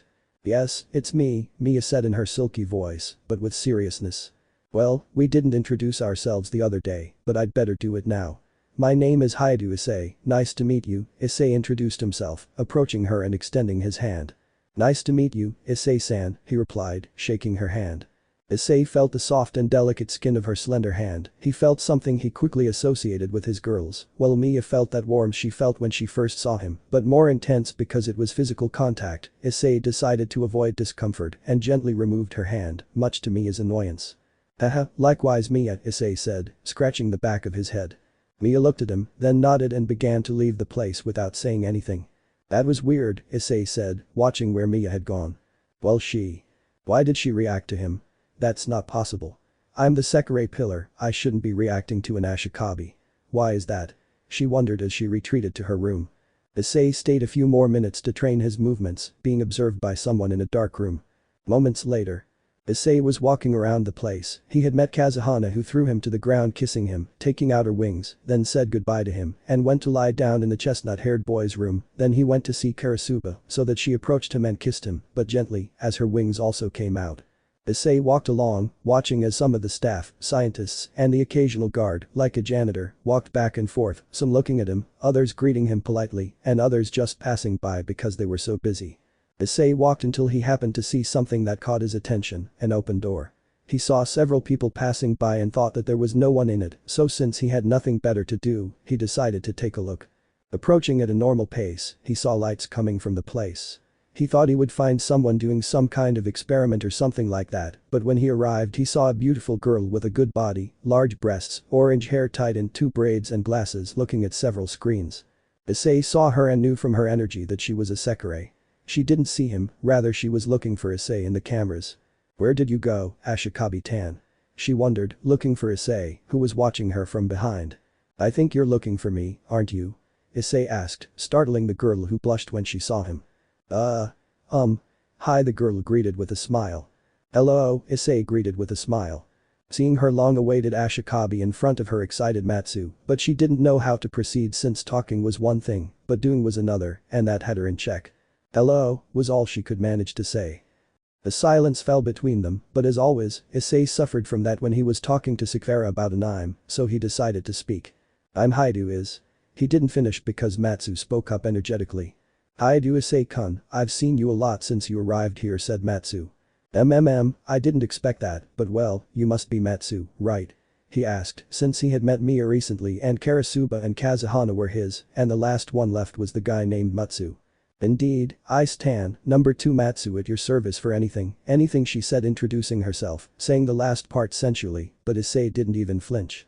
Practicing with Rias, Akeno, Kuroka, and Yusaka helped a lot. "I imagine you're some kind of Sekirei that's linked to computers or something," Issei said, looking around the room. "Indeed, I am a brain-type Sekirei, and I can control any electronic device," she said, puffing out her large chest with pride. "And I must also imagine that you're my next Sekirei, right? Since I sense something coming from you," Issei said, approaching Matsu and smelling her neck. "And it's not this alluring scent of yours," he whispered in her ear, causing Matsu to shudder. She liked this boy more and more. "Yes, you are my destined Ashikabi," Matsu said, taking advantage of the closeness to wrap her slender, delicate arms around Issei's neck and look into his eyes as she smiled. "Do you want to seal the pact?" she asked, eager to kiss him. Issei caressed her cheek, cradling it in the palm of his hand. Then he removed Matsu's glasses, revealing her beautiful face without them. Issei smiled and drew her into a delicate and soft kiss. The kiss brought out Matsu's wings, but when the wings disappeared, they both continued, Issei encircling her waist and Matsu putting a little more force into her grip on his neck. Issei sat in the chair that Matsu had previously occupied, placing the orange-haired girl on his lap while they continued kissing. They spent about 8 minutes kissing and caressing until they separated for lack of air. Issei looked into her eyes, Matsu did the same, and they both smiled at each other. "May the wisdom of my promise show the teachings of this world to my beloved Ashikabi," Matsu said, feeling a comforting warmth within her. She felt warm, protected, but above all, loved, and she liked that very much. "Do you want to tell me what you've seen since I got here?" Issei asked, still with Matsu comfortably settled on his lap, turning his chair around to look at the monitors in the room. "A lot of Ice-tan," the Sekirei laughed pervertedly, and Issei just smiled ironically. He simply hugged the girl in his lap. She reminded him of his old self, when he was still the biggest super pervert that even Jiraiya would be proud of. "A lot, like," Issei said, biting Matsu's left earlobe, making her shudder. "What things, Matsu-chan?" Issei asked, their foreheads touching. Matsu cupped her Ashikabi's cheeks in her delicate hands and smiled at her. "Many things about you, Ice-tan," he said, kissing her again. They spent a few more moments watching on the monitors, between kisses, hugs and the occasional suggestive caress that made Matsu blush since she was new to it. They watched as some of the scientists played rock, paper, scissors, others slept, some competed in the dining room to see who could eat the most, Karasuba trained, Kazuhana slept in Issei's room while hugging his pillow, and Takami argued with someone on the phone. They spent some time until Issei took Matsu to his room in a bridal fashion as she fell asleep in his arms. Hours later. 5 p.m. Takami's office. Issei had already told Kazuhana and Karasuba about Matsu, and although the now possessive Karasuba pouted, Issei calmed her down by saying that they would all be important to him, kissed each one, and went to Takami who had summoned him. He knocked on the door and entered after receiving a pass. He found Takami looking at some papers. She smiled when she saw Issei and asked him to take a seat. "Were you able to do what I asked you to?" Issei asked. "Yes, you just have to fill out these forms with the name you'll use if you decide to change your name, a date of birth that matches your current age, and that's it," Takami said, handing the papers to Issei, who obeyed and filled them out. Issei filled out the papers with his name, only with the addition of a surname, his age, date of birth and so on, and handed the papers to Takami. "Thank you for everything you've done for me. If there's anything you want from me someday, I'll do it if it's within my reach, since you've already done so much for me, Takami," Issei said gratefully as Takami looked at the papers and raised an eyebrow at the brunette's name. "Don't worry, I'll tell you what you'll do for me later, and with this," he said, pointing to the papers. "Will this be your new name?" she asked. "Yes, at least I had to have something on the other side besides the belongings of my friends and loved ones," Issei said, smiling with a touch of melancholy in his voice. Okay, the papers should arrive by tomorrow at the latest, and you'll have your new identity, Ice-kun," Takami said, happy for Issei. "Thank you so much, Takami, you're the best," she said, smiling. "It will really be worth it if I try something with him later on," she thought. Issei said goodbye to her, giving her a hug that was reciprocated, leaving a slightly blushing Takami in the place. If you look closely at the part of the name that Issei filled in, it says, "I do Gremory Issei." End of chapter 3. Chapter 4. Chapter 4. Days later. A week and 6 days. Several days have passed since Issei last saw Matsu, and interesting things have happened during that time. First, he meets Takehiko Osama, one of the Sekirei regulators, a kind and good person, though he turned sinister with his creepy smile, something Issei experienced firsthand and which nearly traumatized half the world when they saw a red dragon with green eyes behind him. He also meets Seo Kaoru, a carefree and pleasant guy, though he's completely lazy, as whenever he sees him, he's either asleep or lounging around. Then he spent time with his Sekirei, spending his mornings with Karasuba training with Ascalon and giving her a sword he found among the rubble of Kyoto, the Muramasa sword. They would spend time kissing and hugging at a request, as she had begun to love the feeling that arose when she met Issei. He spent part of midday and the afternoon with Matsu in his room, keeping an eye on the doctors and scientists, laughing when they caught some guards and scientists acting foolishly, kissing, which became a habit among the brown-haired Sekirei, cuddling with Matsu on Issei's lap, and learning about things related to cyberspace, from Issei's perspective. He spent the late afternoon and part of the night until bedtime with Kazuhana, watching the sunset in each other's arms, sharing kisses and caresses, and watching romance movies, which were her favorites, snuggled up in Issei's room. All of this became a habit and it pleased the girls. Knowing that Issei might have more Sekirei in the future, they decided to make the most of their time together. Then there was the matter of his identity. Now he's known as Issei Haidu Gremory. He needed to finish his studies and planned to graduate high school to enter university. He also spent some time getting to know Takami better, learning about her interests, which were having fun whenever she could, whether it was dancing, going to the occasional party, or teasing Manaka. He also learned that she was a good cook since she cooked for him, which surprised him. He also discovered that despite appearing serious and grumpy, she was quite the opposite. She was friendly, pleasant, and even fun. This began to attract him to her, and it pleased her. The day finally arrived when Manaka appeared on the island, he had to appear. Despite asking who Issei was, who was introduced as a friend of Takami's who needed help with a robotics research project, Manaka, despite being a genius in other areas, bought it. Issei saw him as extremely eccentric and somewhat crazy, but not unpleasant.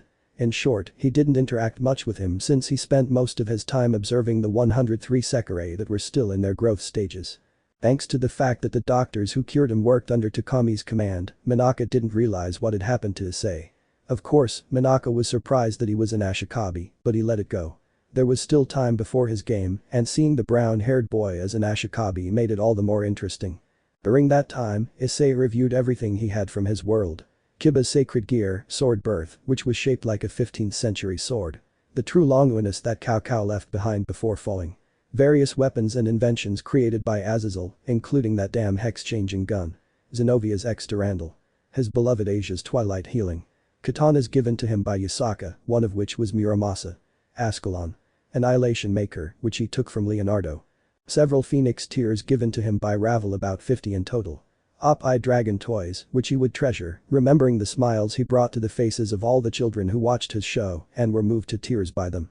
Several photos of his girls, which he showed to his Sekirei, who were surprised by how beautiful many of them were. Necklaces he would give to Rias and the others. Photos of his parents with him. And a large quantity of diamonds, emeralds, and other precious items.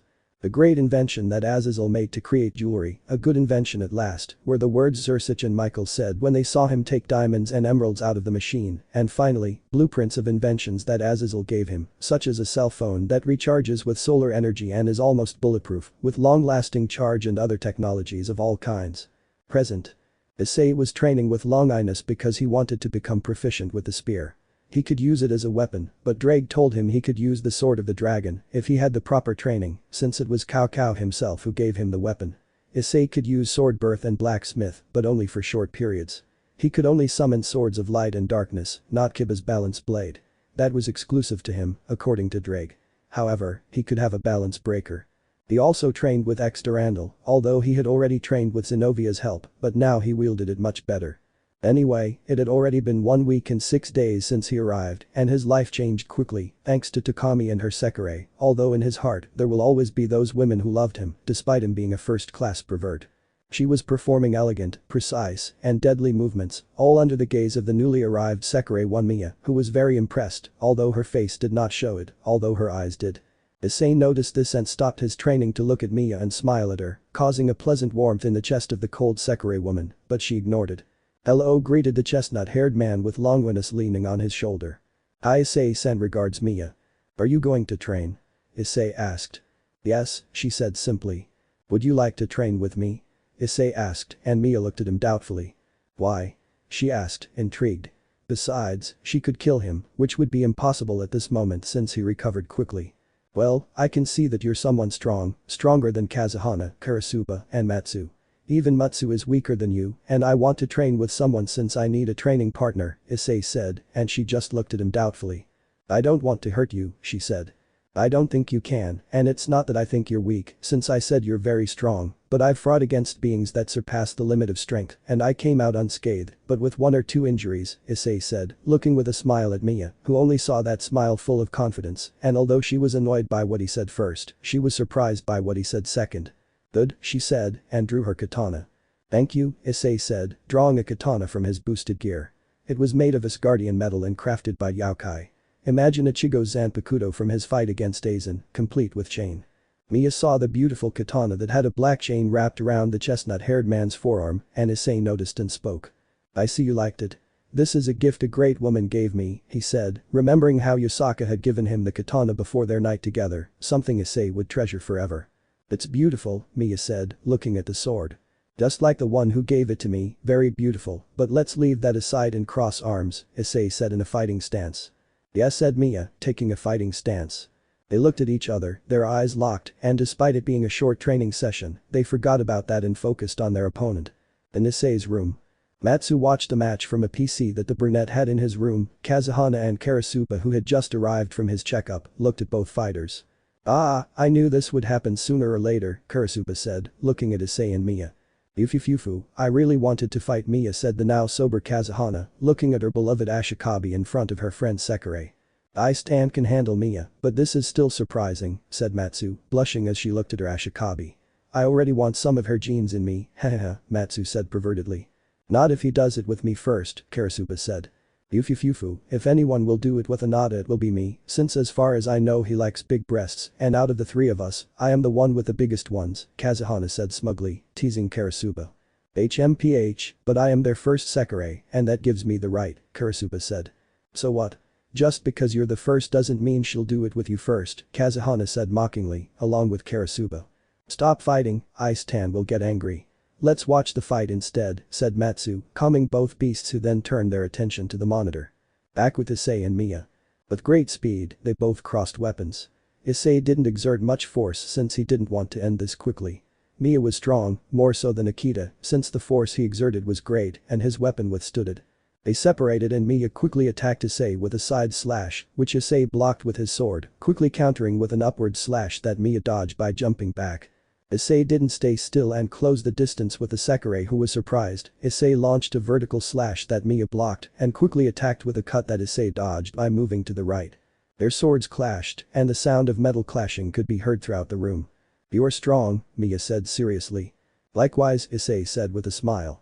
They both created some distance between them, and Mia launched a powerful slash that Issei saw and smiled at. That's quite a technique, but... he said, raising his sword and exclaiming, "No more than this."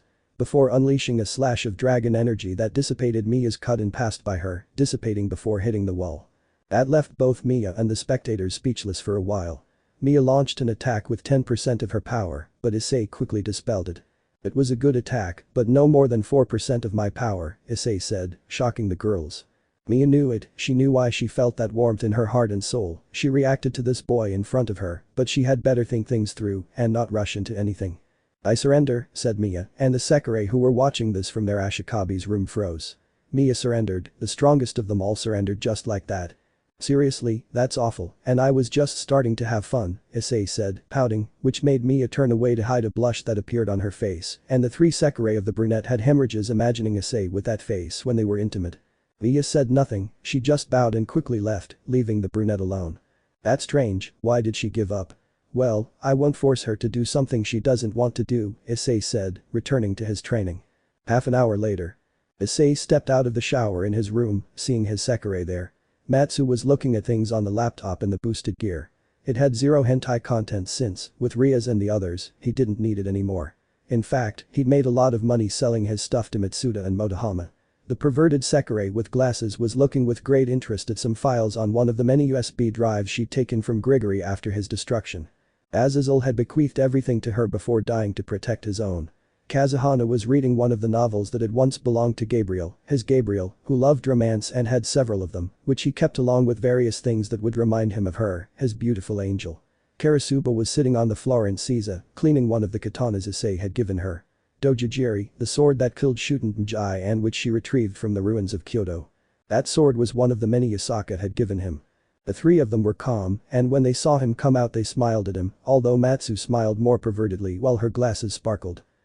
Ice tan, how hexy, she said. Issei was only wearing his pants and his torso was exposed, which had many scars, one being the most noticeable, one that he got after Cao pierced him with longinus on the right side of his abdomen. Issei just smiled at her, he had already dealt with girls like that, Kuroka, Akeno and Rainer, so under the gaze of Kazuhana and Karasuba, he approached until he was very close to Matsu. Is ice tan?" the Sekirei asked nervously. Issei just kissed her cheek and said near her ear. "You need to calm down a little, Matsu-chan, or I won't be responsible for my actions," he said, biting the Sekirei's ear. The girl, who imagined things, suffered a level 7 nosebleed and fainted with a big smile. Ice tan, harder, she said faintly, causing a drop of sweat to form on the three of them.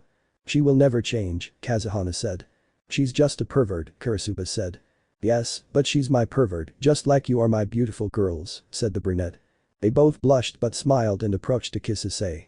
After that they went to take a short nap with Karasuba on top of him, Kazuhana and a still unconscious Matsu who hugged Issei unconsciously with a smile and a cute blush on both sides. 2 hours later. Alert alert. The island is under attack. I repeat. The island is under attack. Disciplinary squadron deployment to the battlefield required. I repeat. The island is under attack. Disciplinary squadron deployment to the battlefield required. An alarm sounded throughout the MBI compound, waking the three Sekirei from their slumber. After seeing an intrigued Issei, they kissed him and changed to go to the meeting point, leaving Issei to search for Takami. He came out dressed like Leon Scott Kennedy in Resident Evil 4, but without the brown jacket, which he had, because he liked that character's outfit, evading several scientists and MBI staff who were agitated by the alarm, until he reached where Takami was, finding the dark-haired woman worried. "Takami, what the hell is going on? How is it that the island is under attack? Who is attacking the island?" the brunette asked.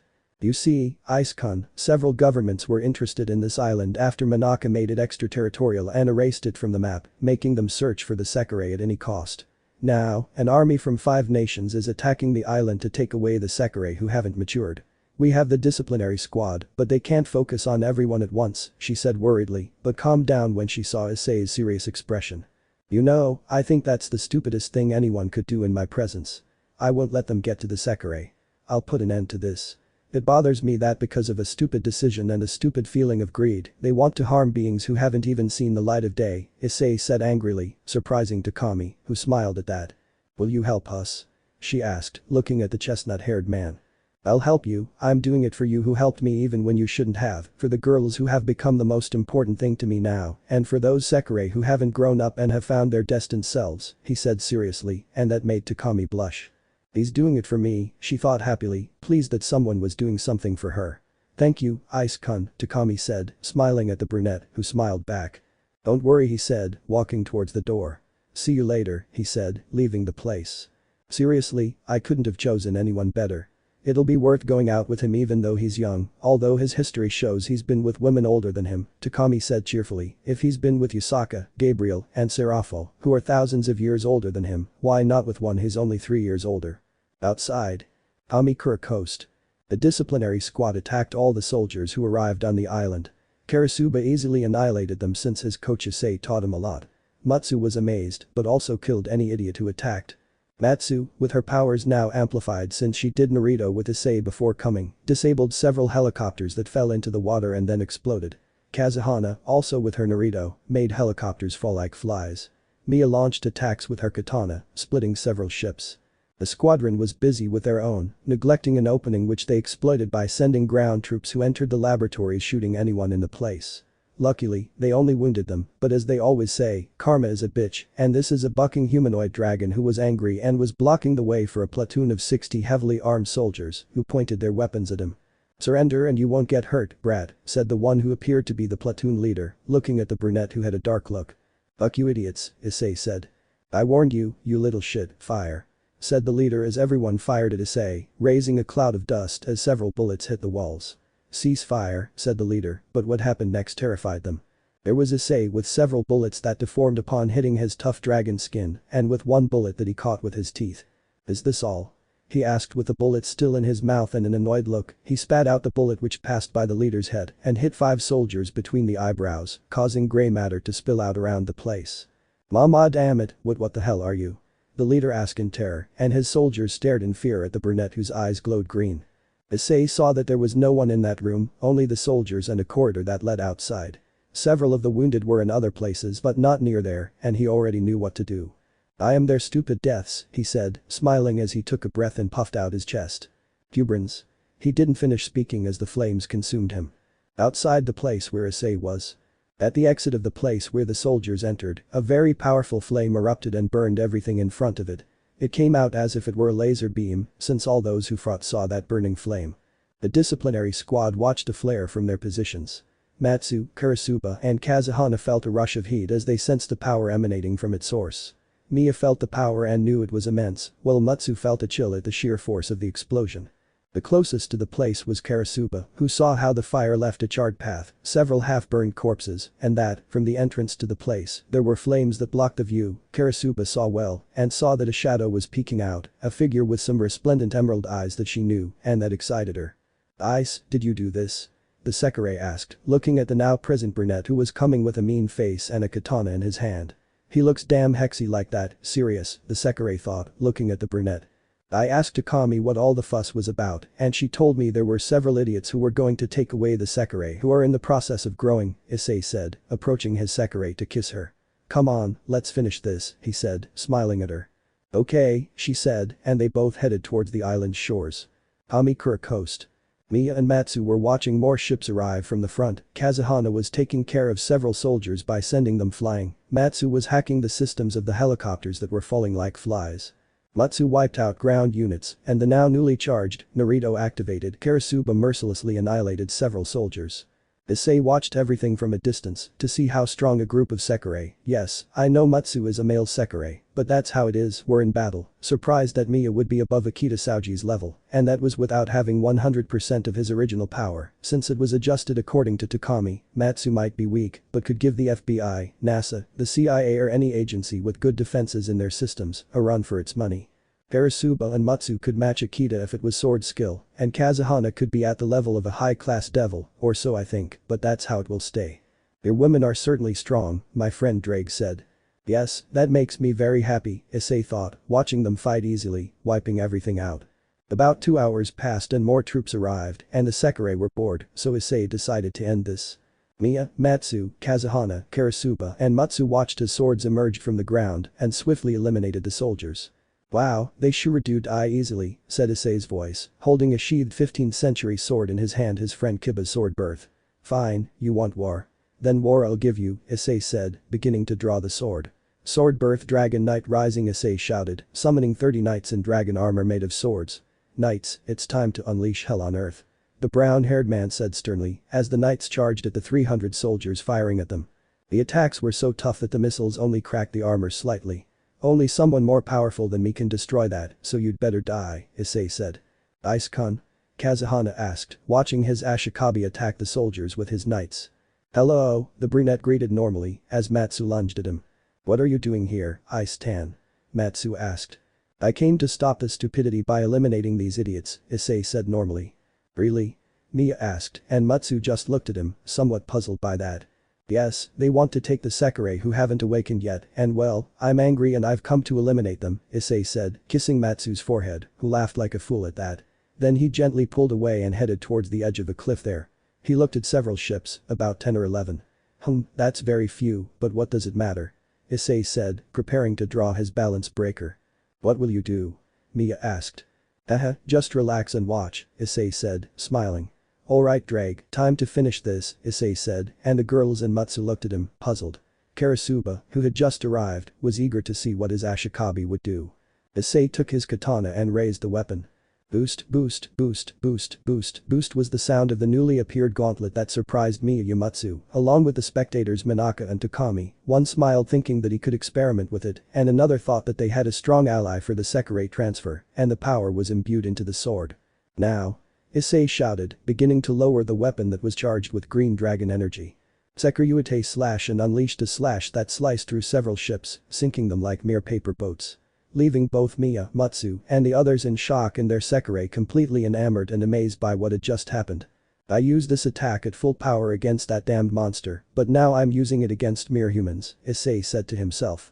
How strange that you say that when you were one, Drake said ironically. You're right, buddy, you're right, Issei said, admiring the sight of several ships sinking. But these idiots want to harm the Sekirei, and I won't allow it, Issei said angrily. Will your new goal be taking care of those popcorns? Drake asked. Partly. The other part I'll try to do more normal things, if a dragon can even be normal in this world, Issei said. True, although it will be easier than before, said Drake. Just don't let Minaka freak out now that she saw this, but oh well, Issei said, preparing his final attack. I need some power-ups, I don't want to evaporate the water with this. Okay, buddy, I still think that technique is as strong as the one from the albino who's addicted to fighting, said Drake, giving 5 boosts that were directed at Issei's lungs. Yes, although Volleys is a copy and only freezes, this one burns to the soul, Issei said, inhaling deeply, his chest swelling to unleash the power. Blazing inferno of scorching flames, and he launched a great blaze as if he were bucking Madara Uchiha in the middle of the shinobi war, hitting the last ships and burning everything. He didn't launch it powerfully. How can he launch it like that? Well, he spent months alone where he had to adapt fighting with a shit Trihexa and had to learn Drake's original technique like that, although his lungs burn after doing that. The Sekirei were now astonished. He had annihilated the rest of the army, which was numerous, finishing them off in a brutal manner. Takami and her Sekirei weren't surprised, though, as their history lent weight to their actions. Minaka decided to calm down. She figured that if she bothered Issei, he'd end up dead. It was best to leave him alone. It was all over, the invasion was over, and there were only injuries on the MBI side, with countless deaths on the invaders' side. That day would be remembered by those who witnessed such a display of power as the attack of the Red Dragon. Now Issei had a lot to explain, but that's just the beginning. After that, he would have to travel to discover what this world has to offer and become stronger to raise the name of the Sekiryuutei high in this world, but that's for another time. End of Chapter 4. Chapter 5. Chapter 5. Moments after the invasion. Minaka's office. After all the destruction Issei inflicted on the army that attacked the island, under the astonished gaze of those now in MBI CEO Minaka Hiroto's office, the disciplinary squad, Takami, and Minaka himself stared at Issei, still amazed by the devastation he had caused. His Sekirei simply looked on, blushing, especially Karasuba, who was so impressed by the strength of her Ashikabi. So, are you going to be staring at me like I'm some kind of freak all day? Issei asked. They still can't believe the mess you made outside, buddy, said Drake, the gauntlet appearing on Issei's left arm. Minaka looked at the artifact with great interest, Takami to a lesser extent. Of her Sekirei, only Matsu looked impressed at the gauntlet, although not as much since having spied on Issei she discovered about Drake, but that does not diminish her interest. Mia looked at the sacred gear with a hint of amazement, but dismissed it, and Matsu, well, is Matsu, and just downplayed the matter. No, Minaka wanted to say, but she didn't know what to say in this case. Ice-kun, explain to him what happened, maybe that way he won't bother you later, Takami said, already thinking that Minaka wouldn't stop bothering the brunette after seeing his power. Ah, it bothers me to repeat things again, but oh well, Issei said. Don't complain and speak up, I don't have all day, said Drag, letting out a yawn. Shut up, you damn idiot. All you do is sleep and complain. Issei scolded him. Everyone watched with a bead of sweat, but their Sekirei chuckled a little at seeing their beloved Ashikabi and his friend interact like that, despite everything that had happened. Okay, I need you not to interrupt me because this is something very difficult to digest, okay? Issei said. Yes, no problem, Minaka said, eager to know what Issei knew. Ah, well, it all begins. Said Issei and explained everything that happened to him before he fell into this place. As the story unfolded, Mia, despite trying to remain strong, couldn't bear the thought of someone losing everything in a fight he knew he couldn't win, but won nonetheless, at a great cost. She wept, her heart aching as she listened to the tale. Minaka, on the other hand, remained serious and listened attentively. It was best not to bother Issei, having witnessed what he was capable of. Matsu was impressed, but as always, he simply let it be. His Sekirei were a different story. Even after being informed, it still pained them to know their Ashikabi had lost everything to a being of indiscriminate power. Takami simply gazed at him with sorrow. Issei, despite still having fresh memories and a psychological wound from losing everything, knew he couldn't do anything to fix things. Now, he had important people to protect. His Sekirei were his everything, and so was Takami, despite his short time with her. Issei finished, seeing everyone's expression, then was hugged by Kazuhana and Karasuba from the sides and by Matsu, who hugged him from behind. He was happy to have her. Takami took his hand to his surprise but smiled, thanking her for the gesture. He looked at Mia who saw him and for a second their gazes conveyed a feeling of love, but then he let Minaka speak. Well, knowing that you helped us repel the invasion, I can only guarantee you the help you need to settle in Tokyo. I'll give you the money you need to do so, Minaka offered, looking at Issei with a smile. I appreciate it, but I must decline the offer since money is the last thing I need, but I do appreciate it. What I would ask is that you let me go with my Sekirei, since before finishing my studies and starting my own business, I need to take a trip and they will be my company, said Issei, and Minaka thought about it and resignedly agreed. Alright, you can take them with you. I won't say no anyway. The Ashikabi and Sekirei need to be together, and the three of them won't be able to stay away from you, so it's fine, Minaka said, and Issei and his Sekirei smiled.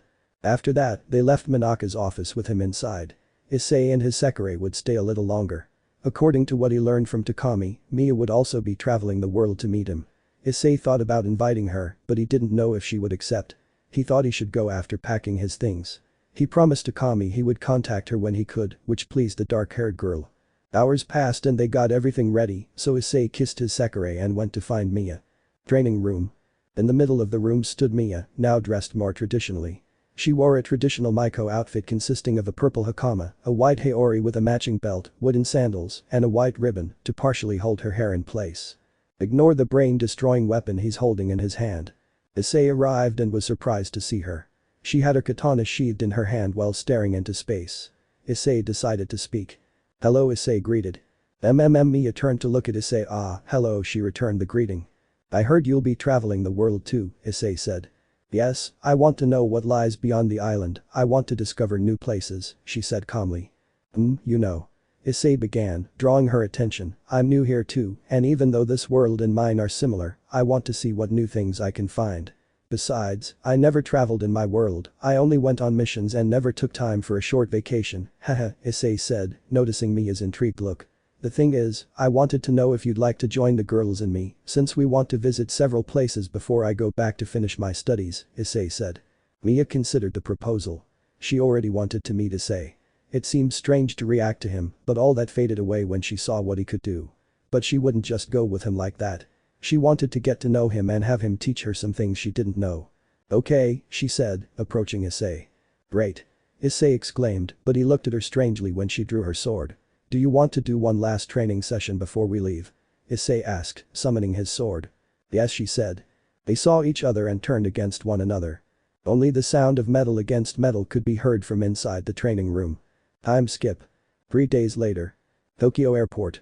After 3 days on the island for a final evaluation of each Sekirei, Issei and his girls, along with Mia who accompanies them and Takami who will see them off, arrived at the embarkation gate where the farewells began. I hope you travel safely, Takami said, hugging Issei.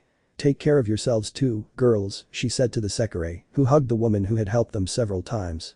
Haha, thanks Takami, take care of yourself too, Issei said, separating from the dark-haired girl. When I get back I'll bring you some gifts, Issei said, making the dark-haired girl smile. I'll be waiting for it eagerly, she said. This is the announcement for those boarding flight 956 to London, please board through gate 23. Well, that's the call, Issei said, smiling one last time at Takami, who returned the gesture. Alright girls, let's go, Issei said to his Sekirei and Mia, who nodded and boarded the plane. Minutes passed and everyone boarded the plane. Issei was with Kazuhana and Karasuba, while in the seats to his left were Mia and Matsu, who was seated with a beautiful young lady. After 10 minutes the plane began to take off. Well, this long journey into a new world begins, thought Issei, who had Karasuba and Kazuhana resting on his shoulders. Yes, maybe something interesting will happen during this time, right? Drake said. Perhaps only time will tell, Issei said to his friend. Airport. Watching the plane take off, Takami watched as it disappeared into the distance. Have a good trip, Ice-kun, I hope to see you again someday, she thought with a beautiful smile before returning to the MBI facilities in Tokyo. Now Issei, his Sekirei, and Mia began their journey to learn about the world, while Takami continued with her work, and Issei will begin his new life. Somewhere in the world. Somewhere on the planet, a mountain range, what appeared to be a dimensional rift opened up. From the highest mountain emerged a giant being, humanoid in shape, with what appeared to be a mask on its face, 2 bone-colored protrusions on its shoulders, and a red crystal in the center. Time skip. 1 year later. Russia, Moscow. In one of the best hotels in the area, specifically in the penthouse, in a room sat a somewhat changed brunette, his body more toned and bearing his typical scars, surrounded by his current Sekirei. Kazuhana, Karasuba, Matsu, and the most recent, Mia, who joined Issei 6 months ago. And how did it go? Well. After leaving Tokyo they traveled to London where they spent 3 months visiting various places, including the Natural History Museum, the British Museum, the National Gallery, the Tower of London, and others.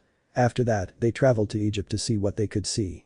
From then on, Issei began to socialize more with Mia, helping her open up to others. With Kazuhana's help, he taught her how to be a normal girl and managed to get a beautiful smile from the Sekirei. Their time in Egypt lasted a month, after which they traveled to the United States. They went to New York and then to Los Angeles, stopping in Hollywood where Issei saw that both his world and this one had the same artists, recognizing some of them. During that time, Issei had been going on dates with Mia, gradually winning her heart, of course, also with her Sekirei. There were also several moments where the typical bullies messed up their dates, going after their girls to ask them out, but getting hurt by Issei or Karasuba, who got annoyed when they interrupted their dates. They spent 2 months in New York, where, a week before leaving, something happened. Flashback.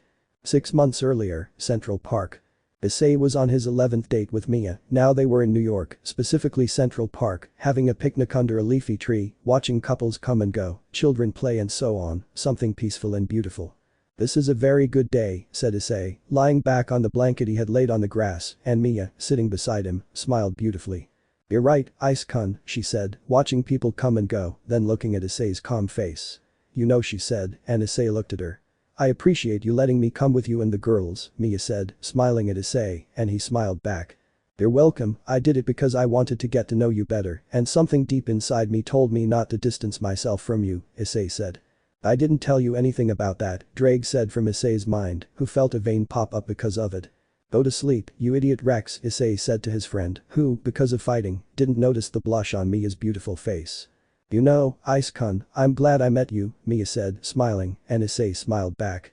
The first time I met you, I felt a very strong reaction, but I refused to accept it because I thought that as the Sekirei who is the pillar for the other Sekirei, I wouldn't find an Ashikabi, she explained, and Issei just listened. But after spending time with you and seeing you in action on the day of the invasion, I knew it could be possible that I had found my Ashikabi, Mia said, looking intently into the brown-haired boy's eyes. Ice-kun, I know I reacted to you, and if that's the case, it's for a reason. I accept being your Sekirei because seeing how you treat the girls, how you changed Karasuba and gave it what it lacked, my love, I realize that the fate of the Sekirei bound to you will change for the better, she said, placing her delicate hand on Issei's cheek as she smiled. Ice-kun, I want to be winged with you, she asked. You know, I also knew you were attracted to me, but I didn't want to force you into something you didn't want. There was also the fact that you didn't understand feelings that well, Issei explained. That's why I wanted to try to get to know you and maybe build something with you. I know it was a long process, but you know what? Issei said, looking at Mia. It was worth it. He slowly approached her, having already erected a barrier that prevented people from seeing what was happening between them.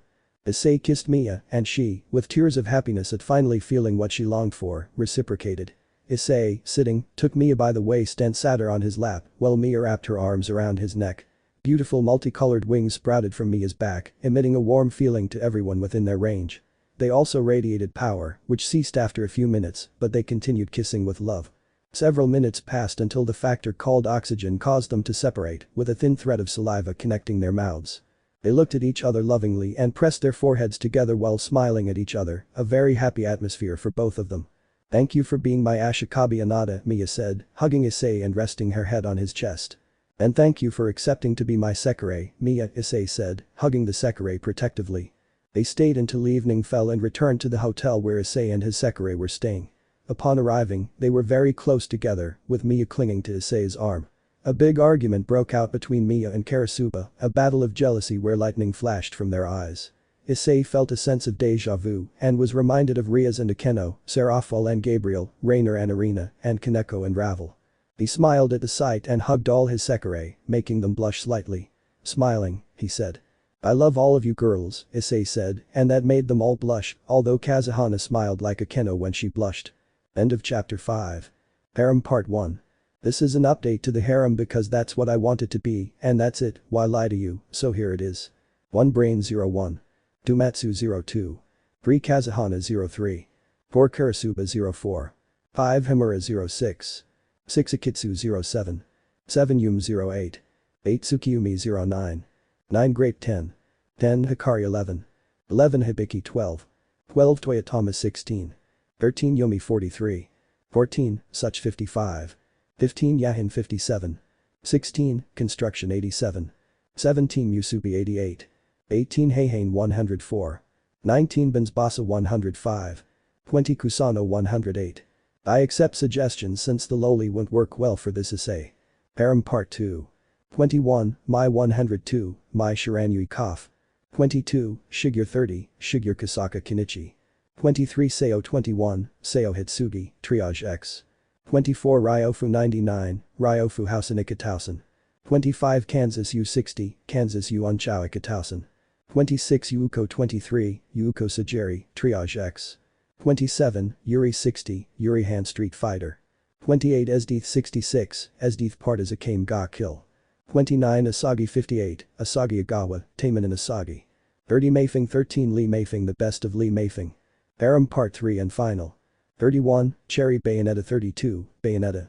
32 Momoyo 42, Momoyo Kawakami, Magi de Watashi, Koi Shinazai. 33 Takami Sahashi. Sorry if there's no image, but I can't find the one I wanted. Just read the manga and you'll know what she looks like when she's young. 34 Office Euroboros. 35 From DxD and the Least Expected. 36 From DxD, although this one was more anticipated than the first XD.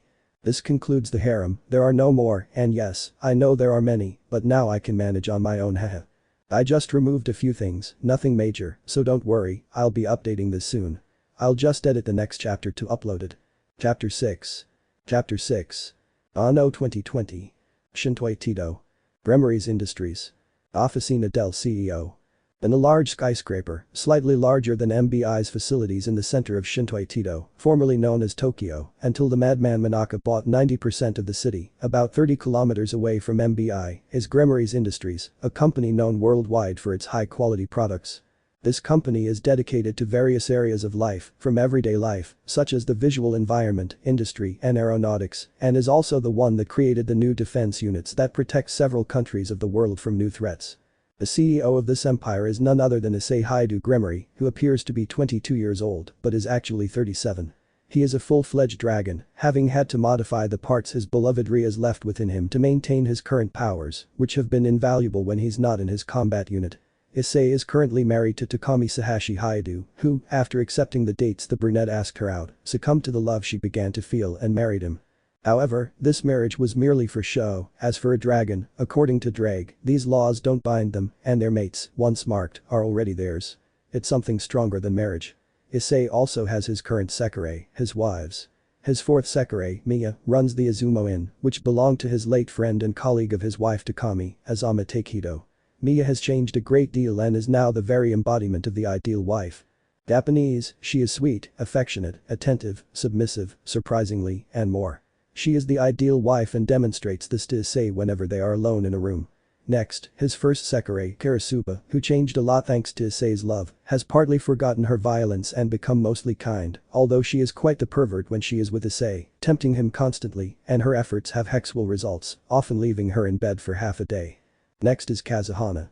She is almost as romantic, which Issei loves about her, although she is a wildcat when it comes to intimacy. She gave up the habit of drinking heavily. She drinks, but moderately. His third Sekirei, Matsu, reminded him of Aika with her perverted attitude, although without the ability to measure her dragon. Matsu taught him a lot about computers, enabling Issei to create complex programs and more. Currently, Gremory's industries and MBI have a very complete security system, surpassing government agencies such as the CIA and the FBI or the USSS, Secret Service, are examples, although Matsu, to Issei's surprise, turned out to be very shy and private at first, but then she became a wild beast. He loved those 5 women who were now in his life very much, and with Takami in her process of change, since thanks to Issei's influence on her, and according to Drake, she was going through a process of draconification that ended when Yukari was born. Unfortunately, he hasn't been able to impregnate his Sekirei. When he asked Minaka why, even he had no idea. He's been looking for a way to fix it, although his Sekirei don't mind. He knows that they want to have their own children with Issei. Currently, he has 2 children with Takami. His eldest son, Minato Hayato Sahashi, who is 18 years old and is in the process of entering Shintoi Tito University. And his second and youngest daughter, Yukari Hayato Sahashi, who is 16 years old. She loves her older brother very much. They always spent time together. Issei placed the papers on his desk and looked out the window in the direction of the MBI tower. Ah, and to think it all went by so fast, Issei said, looking at a photo of his family, his wives and children smiling with a beautiful beach in the background.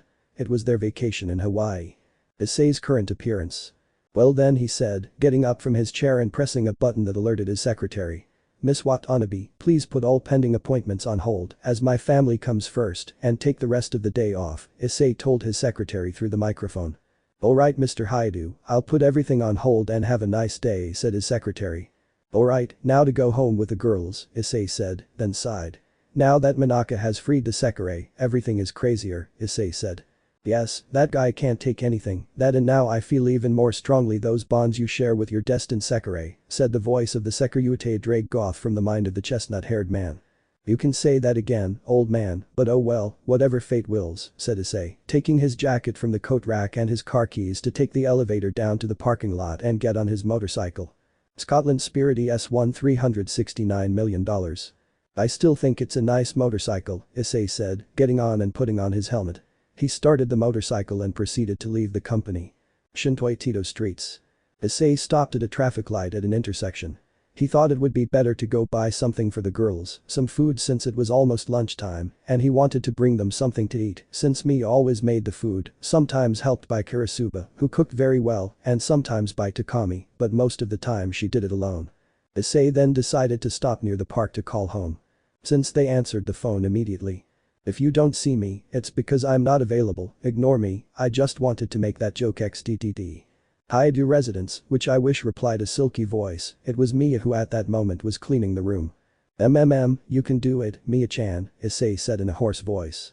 Yufufufu, Anada, you must control yourself or else I won't be responsible for my actions, said the woman in a provocative voice. Haha, I'm looking forward to that, but other than that I'm planning on bringing food home, so what do you prefer? Issei asked. Well maybe some sushi, what do you think? Mia asked the other girls who poked their heads out from different places, Kurisuba from the living room, since she was helping Mia clean, Matsu from the room that Issei fixed up to store his computers, and Kazuhana was coming down the stairs and heard the conversation, since Mia put the speakerphone on. Yes, for my own good I'm fine with it, the 3 of them said. Takami was not there because she was working at MBI, and Yukari went out to some friend's house. You heard Anada, Mia said, smiling. Okay, it'll be sushi, Issei said. Take care, Anada, love ice tan darling, they all said, and Issei hung up the phone. Now to find the commo, but what is this? He asked curiously upon feeling something near his position. He started the motorcycle and headed to where he felt the power to get out. A few streets further on was the cause of power, facing off were 2 Sekirei in a vacant lot, both of different styles, one used different weapons, while the other threw kicks and punches. The first is a young woman, quite tall and beautiful, with a slender body, but an extraordinarily curvaceous figure and well-endowed breasts. She has long, waist-length hair tied in a high ponytail, peach-colored skin, and light purple eyes. She wears a purple choker around her neck adorned with numerous small pins. She is dressed in a short pink kimono and long purple stockings. Her most striking feature is her lightning-like eyebrows. She attacked the other woman with various weapons. The other one wears a purple and dark pink catsuit with a revealing collar that shows off her cleavage with a black bra underneath, modified long pink and black gloves, and purple and dark pink toeless boots. She also has a purple and pink patch over her left eye and a pink spider design on the back of her catsuit. She had a good fighting style. Wow, she seems to practice taekwondo, Issei said from afar. They're also very beautiful, Issei added, resting his arms on the handlebars of the motorcycle and watching the fight from a distance. The battle continued, with both launching several attacks against each other. "Ah, you are strong and I like that," said the purple-haired girl, looking at the Sekirei in front of her with a somewhat demented look, while the other looked at her expressionlessly. "Do you fight well too?" said the Sekirei of weapons. They both launched themselves at each other again when one of the purple-haired girl's attacks, which were made of purple energy, went towards Issei. They both realized this, but it was too late and they had already brought someone else into their fights. "Shit," was all the purple-haired girl with the eye patch said as she saw her attack heading towards Issei. It should be said that Issei is far away and they haven't seen him well. The other one looked at that somewhat worried since they weren't allowed to involve a human in their problems. Meanwhile, the chestnut-haired man just watched the attack coming. What a way to meet people, Issei thought, stretching out his right hand with his palm open, and a blue gem appeared on the back of it. Divide, divide, divide was the characteristic sound of the absorbed part of the divine dividing. Both were surprised, although one didn't show it. Did they see a human stop such an attack? But what on earth happened? The purple-haired girl wondered. Well, Issei said, walking towards them while his motorcycle was beside him. That was a rather peculiar greeting, so to speak, Issei said, approaching without noticing how both of them had a blush on their faces, although the purple-haired girl more than the other. Could it be him, the Ashikabi I've been dreaming about? Wondered the eye-patch-wearing Sekirei. Could it be Ashikabi-sama? The other wondered, still expressionless but blushing. "You know something," Issei said, looking at the devastated terrain. "You have a very strong fighting style," he said, noticing them blushing. "Huh? Are you alright?" Issei asked, looking at them strangely. "Are you an idiot or what? It's obvious they're one of those Sekirei that are tied to you, you imbecile. They're reacting to you now, so don't be surprised when the one with the eye patch wants to grape you, hahaha," Drake said to Issei. "Thanks, Professor Lizard, but I hadn't noticed that. I just wanted to see them. Now I think Mia and Karasuba are going to scold me when I get home with them," Issei thought, feeling depressed at the last thought. Then he looked at his future Sekirei. "Ah, I have to finish this quickly and go home," Issei thought, looking at them. "You," the purple-haired girl pointed at him, "you are my Ashikabi, I know it. I've had dreams where I found you and you praised me. I always searched for you all over Shintoi Tito, but I couldn't find you.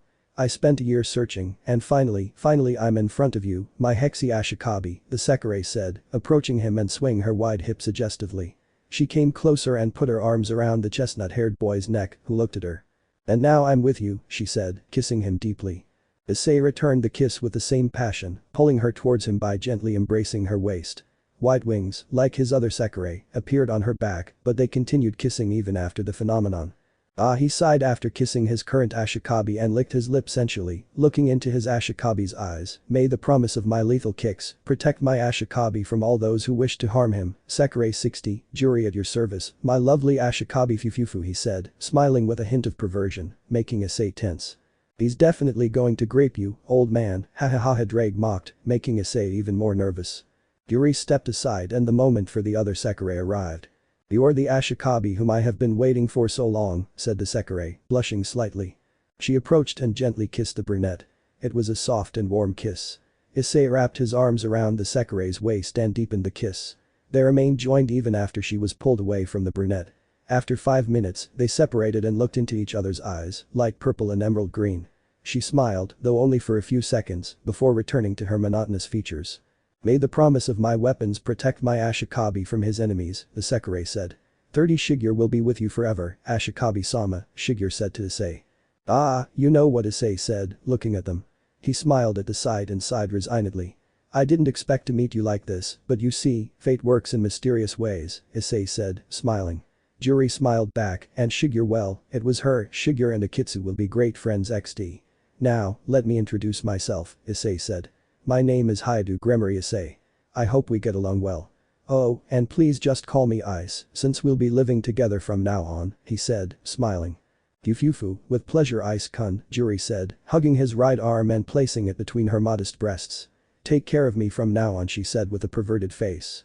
Shigure frowned slightly in jealousy and decided to take Issei's free arm and put it between her breasts, which were larger than Juri's. Shigure? Issei asked, witnessing firsthand the jealousy and a budding rivalry for his future attention. I must be by Isama's side always, Shigure said in his monotonous voice, but with a hint of jealousy. Issei sighed. They reminded him of Miya and Karasuba in the early days, although they still fought, it was less than before. Okay, now the dilemma is, Issei said, looking at his motorcycle and then at the two girls hugging his arms. How come we're not going? Issei asked. I have an idea, Juri said, smiling innocently. I think it will be a bad but good idea at the same time, Issei thought. Time skip.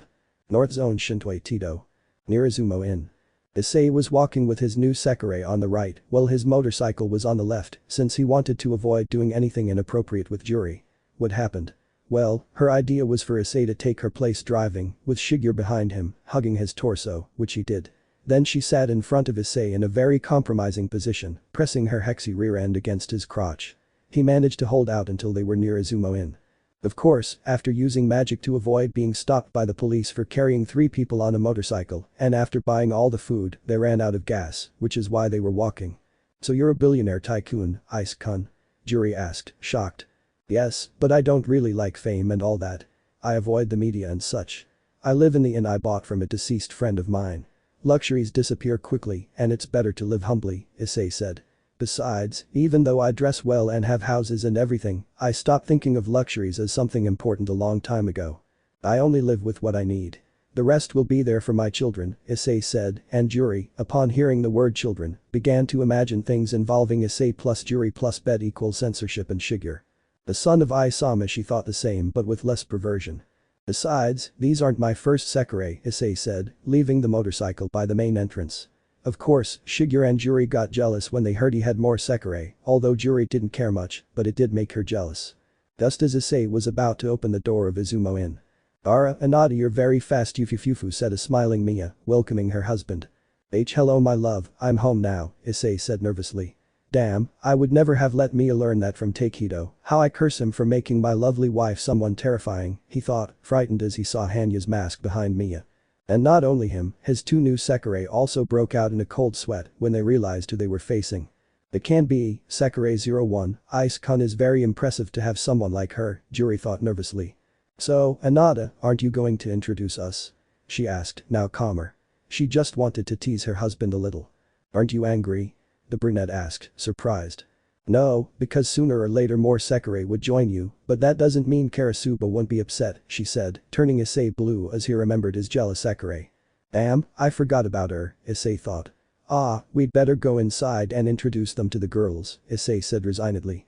Ifufu, don't get like that, Anada, she'll understand just like the others, said Miya, hugging her husband around the neck under the jealous gaze of both Sekirei, and Issei hugged her around the waist.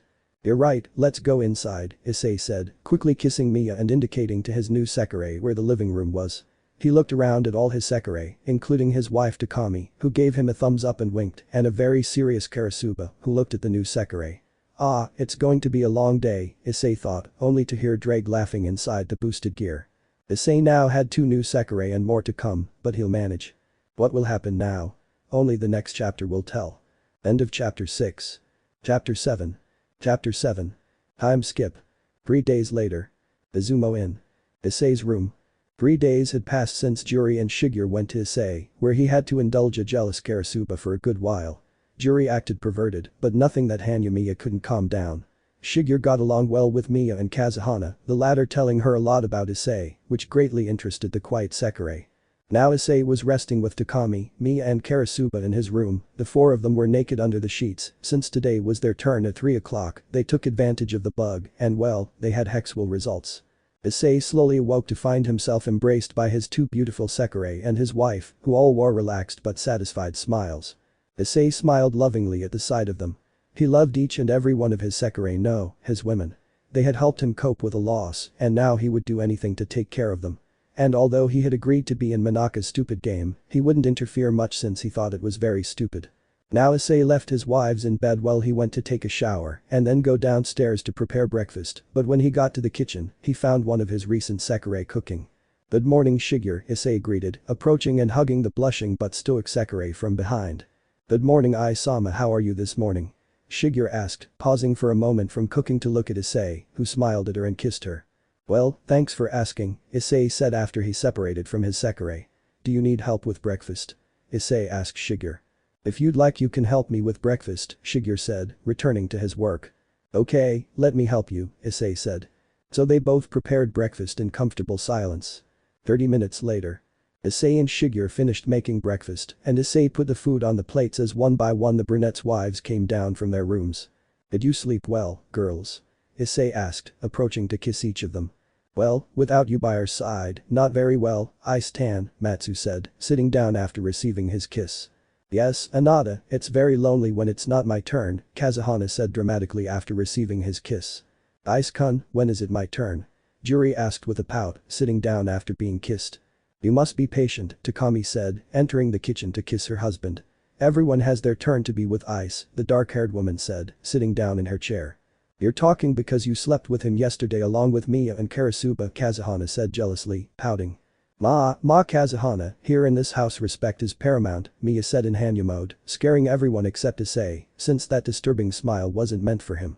After that family moment, Issei left for work, saying goodbye to his wives with a loving kiss and taking Takami to her job at the MBI tower before going to check what's new on Cartoon Network XD at the company.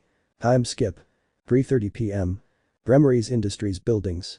Issei was on the rooftop of his building, looking out over the entire Shinto-Aitedo, the building a little taller than the MBI tower that lay to the north of it.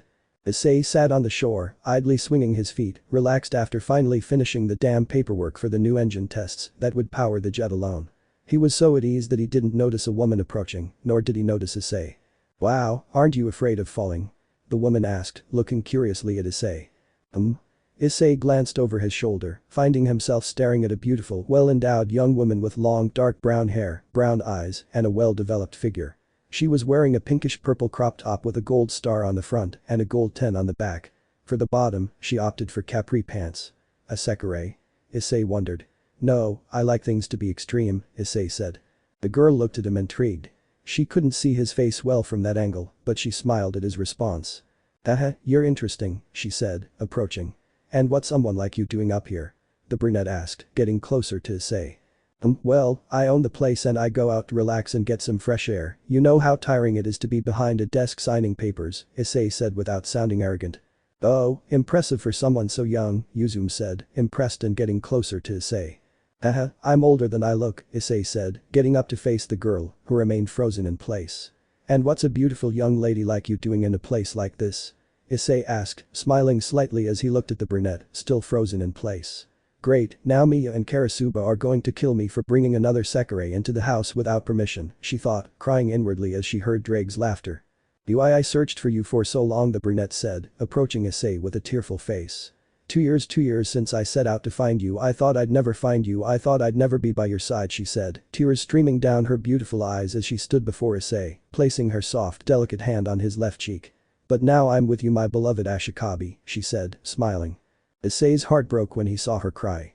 He didn't like seeing her cry. None of his wives liked seeing them cry.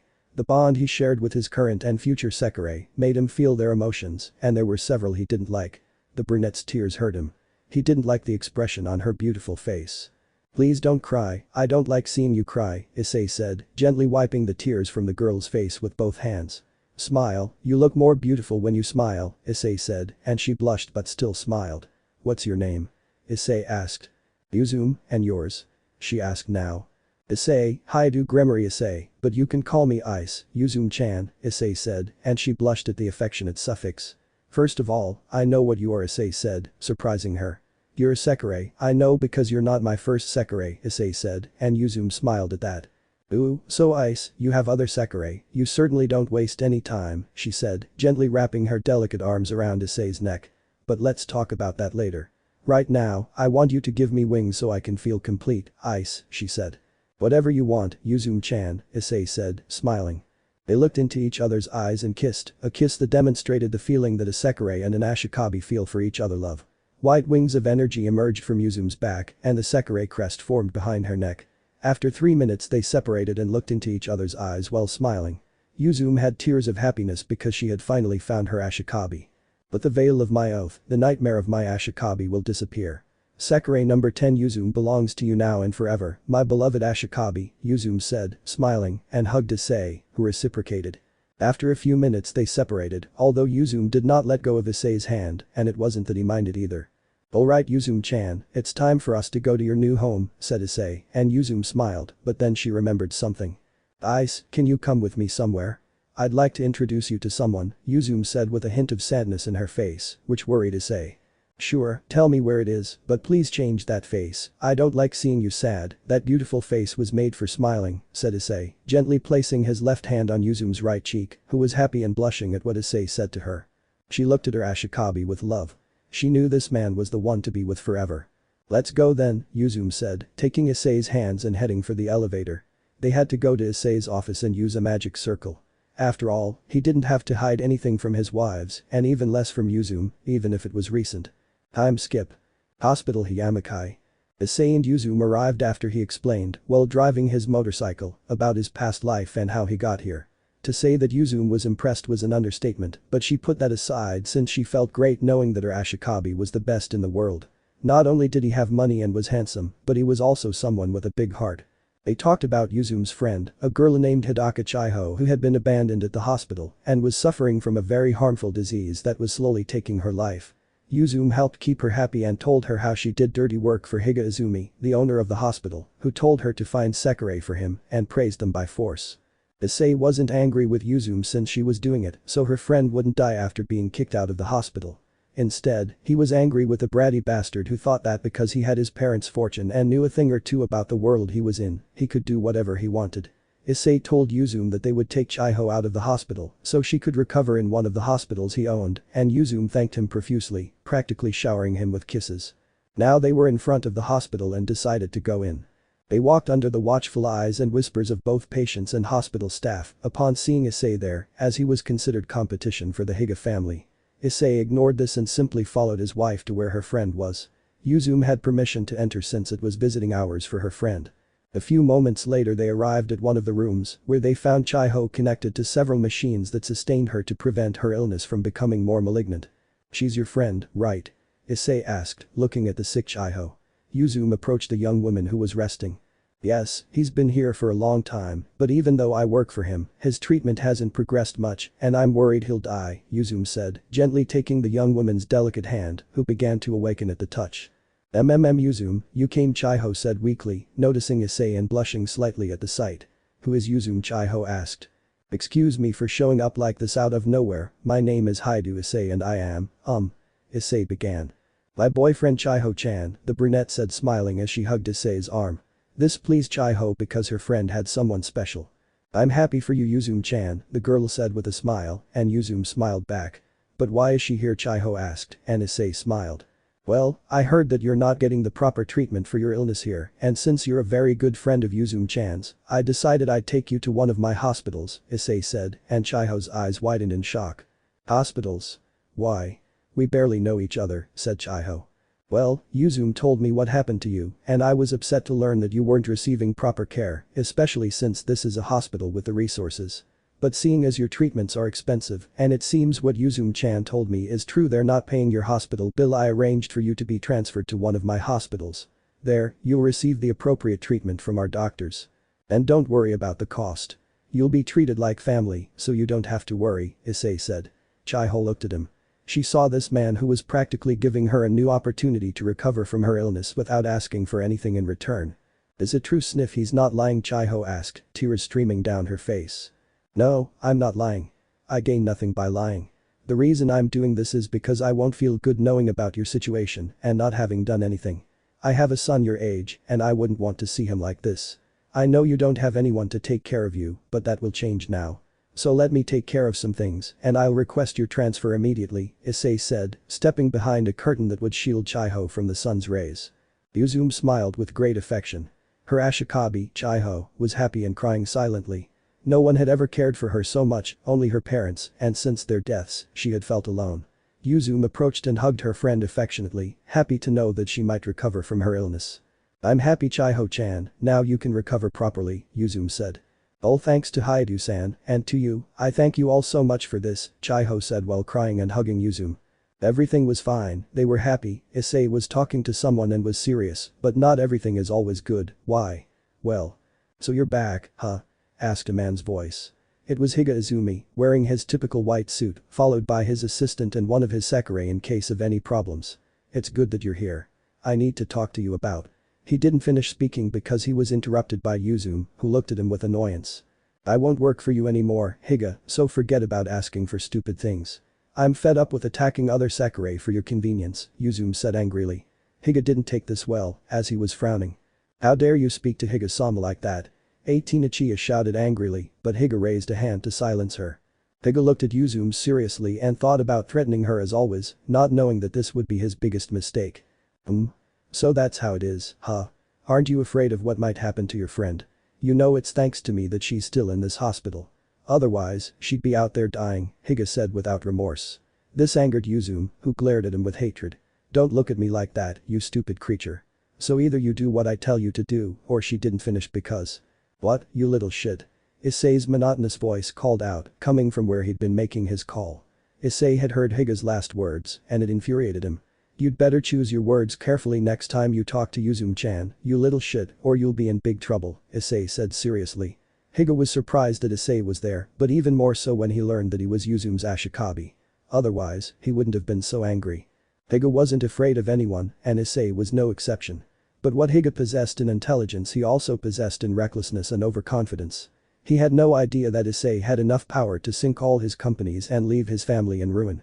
He didn't think so because Higa's parents were different compared to the little shit his son was. What are you doing here, Gremory? This isn't your place, Higa said fearlessly to Issei, who stood in front of Yuzume and Chiho. That's none of your business, you little shit, and speak to me with respect. I am Mr. Gremory to you, since I am thousands of times better than you and your little family. You don't want your parents to get in trouble because of your recklessness, do you? Issei asked, crossing his arms. Both Izumi's assistant and Ichiya were sweating profusely, one because of the power Issei had in terms of important influences, and the Sekirei because she felt she should distance herself from Issei, since he was a danger to her well-being. DCH, what are you doing here anyway? As far as I know, Hidaka isn't related to you, Izumi said more cautiously. HMPH, that's better. And to answer your question, it's simple. I'm taking Chiho-chan to one of my hospitals. And before you tell me I can't, I already spoke with those in charge of Chiho-chan, and they gave me authorization, so you can't force her to stay, Issei said, smiling at the barely contained anger on the face of the brat in front of him. It's a good thing Mina-chan and Yu-chan turned out smarter, that and that their mothers raised them well, Issei thought to himself about his children. Haha, what do you expect if you women are strict, even the perverted one turned out to be a mother hen with the two little ones, Drake said, and Issei nodded. DCH, do what you want, Izumi said, very frustrated. Let's go, he said, calling his companions, but Issei said something that scared him. Oh, by the way, if you ever call another Sekirei a creature or anything offensive in my presence again, I'll make you disappear. No one will find you, and I'm telling you, you wouldn't be the first person to disappear in the world, Issei said. Izumi didn't turn around to look at him. She just continued on her way. At that moment, Yuzume grabbed onto his back. Oh, darling, that was the best thing I've ever seen. I've never seen that idiot stay silent in front of anyone. You're a very good man, Yuzume said happily. Issei turned around and hugged her around the waist, giving her a soft kiss, making the number 10 Sekirei blush. Well, we'll be leaving here soon, so we'll see each other soon, Chiho-chan. An ambulance is on its way to take you away, Issei said, stroking the girl's head as if she were his own daughter. The girl smiled. You know, I think you and my son should meet. I think he'd like you, Issei said, and Chiho blushed at that. Now that you mention it, Ice, you have a wife and a son, right? Yuzume asked, somewhat worried about having broken up a marriage. Yuzume-chan's wives, Sekirei and a human, but I'll tell you about that later, so let's go, said Issei. So Issei left the room when one of his employees arrived to bring Chiho. Issei smiled at his employee and left the place with his new wife. Time skip. Izumi in. Nosh. It was already night at the chestnut-haired man's house when he brought Yuzume there. A huge commotion had broken out between Miya and Karasuba, but Issei calmed them down. Yuzume was surprised to see Miya with Issei, since she knew Miya and sometimes visited her. She never expected that the wonderful husband Miya always talked about was Issei. She was surprised by the number of Sekirei Issei hadn't recognized Juri and Shigura, since she had seen one fight against other Sekirei and had spoken with the other well, she didn't speak much. After Issei introduced Yuzume, she was quickly accepted by everyone, although this would cost Issei a busy night. They are now having dinner with Karasuba to Issei's left and Takami to his right, Miya to Miya's right, and Kazuhana, Matsu, Juri, Shigure, and Yuzume followed. So Monaka's been delirious with her game again? Issei asked his wife, who huffed in annoyance. Yes, he keeps saying crazy things about the time for birds to fly being near and all that, plus he said that you'll be limited in your use of Sekirei, and of course Miya is out of the equation because of how powerful she is, Takami said, looking at her husband who rolled his eyes at that. Damn, this guy is annoying sometimes, Issei said. Come on, don't think about that crazy guy, Miya told her husband. Yes, love, Monaka may be intelligent, but his delusions sometimes consume him, Kazuhana said. Yes, Ice-tan, although I'm surprised that he doesn't demand you play, although we already know why, said Matsu and her man, all the women who were with Issei from before attended. The newest Sekirei were puzzled by this, so they decided to ask. Why does Ice-kun have those privileges with MBI? I mean, the professor practically requires all the new Ashikabi to participate, but why not Ice-kun? Juri asked, intrigued, and both Yuzume and Shigure nodded in response. Well, we'll tell you about it after dinner, so you'll know about Ice-kun, Takami said, as Issei stroked her right leg. It's been a while since you called me Ice-kun, Takami-chan, haha, Issei said, and Takami smiled. Well, I've gotten used to calling you lover darling, Takami said. They all smiled. They ate in a family-like atmosphere. They went to the living room and sat down, Issei on the sofa next to Karasuba, Kazuhana, and Matsu, who sat on his lap, leaning against his chest. The others were in front of them, although Juri was somewhat jealous, but her time would come and she would make the most of it. Well, I'll tell you about my life before I met Takami and the others, Issei said, sounding serious. Yuzume, Juri, and Shigure were on high alert. First of all, I don't belong to this world, and before you ask, I'm not an alien like you. I'm from another dimension, so to speak, Issei said, surprising the three of them. But how is that possible? Yuzume asked. Well, it's not entirely impossible, Takami said, hugging her husband. Scientists claim that more than one universe exists, and Ice-kun is proof of that, the dark-haired woman said, and the three Sekirei nodded. Now that that's cleared up, let me tell you my story, Issei said. And so Issei began to narrate everything he experienced in his world, his beginnings in the supernatural, and his defeat against Trihexa before sealing him away. To say that the three didn't feel bad for Issei was to say that Orenplay didn't popularize abduction, a complete farce. Yuzume cried as she went to hug Issei, Juri stood behind him and hugged him while crying a little, and Shigure sat beside him, resting her head on his shoulder. The girls gave the trio space to hug their Ashikabi. You lost a lot, Ice. I don't know how you were able to overcome that, Yuzume said. You girls help me cope with this day by day, Issei said, smiling gently.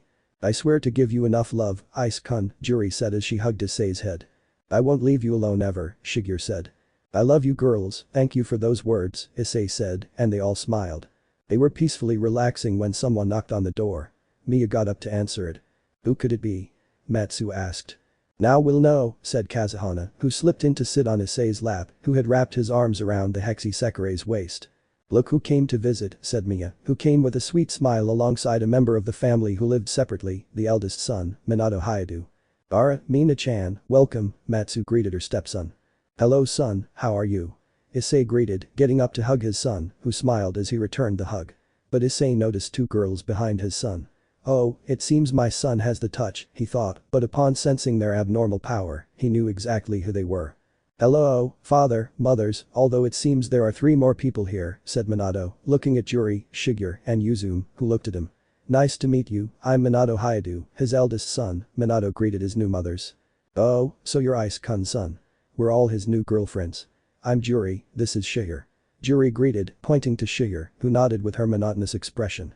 And this is Yuzume, she just arrived today, she said, pointing to Yuzume, who smiled as she greeted them. Wow, Dad, you don't waste any time. I don't know how Karasuba Akasan doesn't hit you for that, Minato said with a drop of sweat. He's not doing it because he loves me, right, love? Issei said from behind Karasuba, hugging her by the waist. The Sekirei smiled and kissed Issei's left cheek. I knew this would happen, although you still owe me for bringing Yuzume-chan, Karasuba said, and Minato smiled. Son, it's good that you came to visit, but I don't think you only came for that, right? Kazuhana asked, looking at the companions of her adopted son, who remembered. You're right, I'd forgotten, haha, Minato said sheepishly, scratching his head. I think I got my absentmindedness from you, Anada, Mia said next to Issei, who just sighed in defeat. Well, it had to come from someone, since I doubt it was Takami-chan, Issei accepted reality, as Takami smiled smugly at that. Although Yukari-chan did get something from her, being stubborn and somewhat violent, Issei said. Hey. Takami complained, and Issei smiled at him. Well, let's let Minato speak, said Matsu, wanting to hear what his adopted son had to say. Right, take a seat. Issei offered the places in front of him and his wives, who took them. Minato and his two companions sat down, Minato in the middle of both. Now, son, who are they? Issei asked. Minato let out a sigh and then scratched the back of his head while smiling tensely. Well, my Sekirei, Minato said. Although Issei already knew and only reacted a little, he felt a chill when he saw his wives, except for Juro, Shigeru and Yuzume, emanating a black aura. I think Minaka is lost to ha. Laughed Drake, who surprised the aforementioned trio by seeing a green gem on the back of his Ashikabi's left hand. And what Drake said wasn't a lie. Minakai was the scream that was heard throughout the house. Clock tower. MBI. Minaka Hiroto, who was looking at the city from his usual spot at the top of the tower, sneezed. I think someone's talking about how great I am, ha, the crazy guy laughed loudly. Professor, the new recruits are already waiting, said a very soft female voice, but one that disguised a beast. Oh? Then we have to meet them, Minaka said, paying one last look at the skyscrapers that were miles away from her headquarters. Haha, I hope Ice-kun is doing well and doesn't want to hit me when he finds out his son joined the game, the crazy man said, entering and passing near the woman. Alright, let's go see the recruits, Esdeith-kun, Minaka said to the woman, who smiled. Alright, Professor, said the blue-haired woman in the uniform of the discipline squad, named Esdeith, who looked up at the night sky. I hope to see you again, Karasuba-sama, she said, entering Minaka's room. Now Issei had to be attentive to what would happen. Apparently, several Sekirei were being winged, and now, knowing that his son was involved in this, he had to be more vigilant, but well, there was still a long way to go before this started. End of chapter 7. Let me know in the comments below if you guys want the next part. Also check out my other video that has been shown and left. Thank you for watching. If you enjoyed this video, please like and share this video. And have a fantastic day. Bye.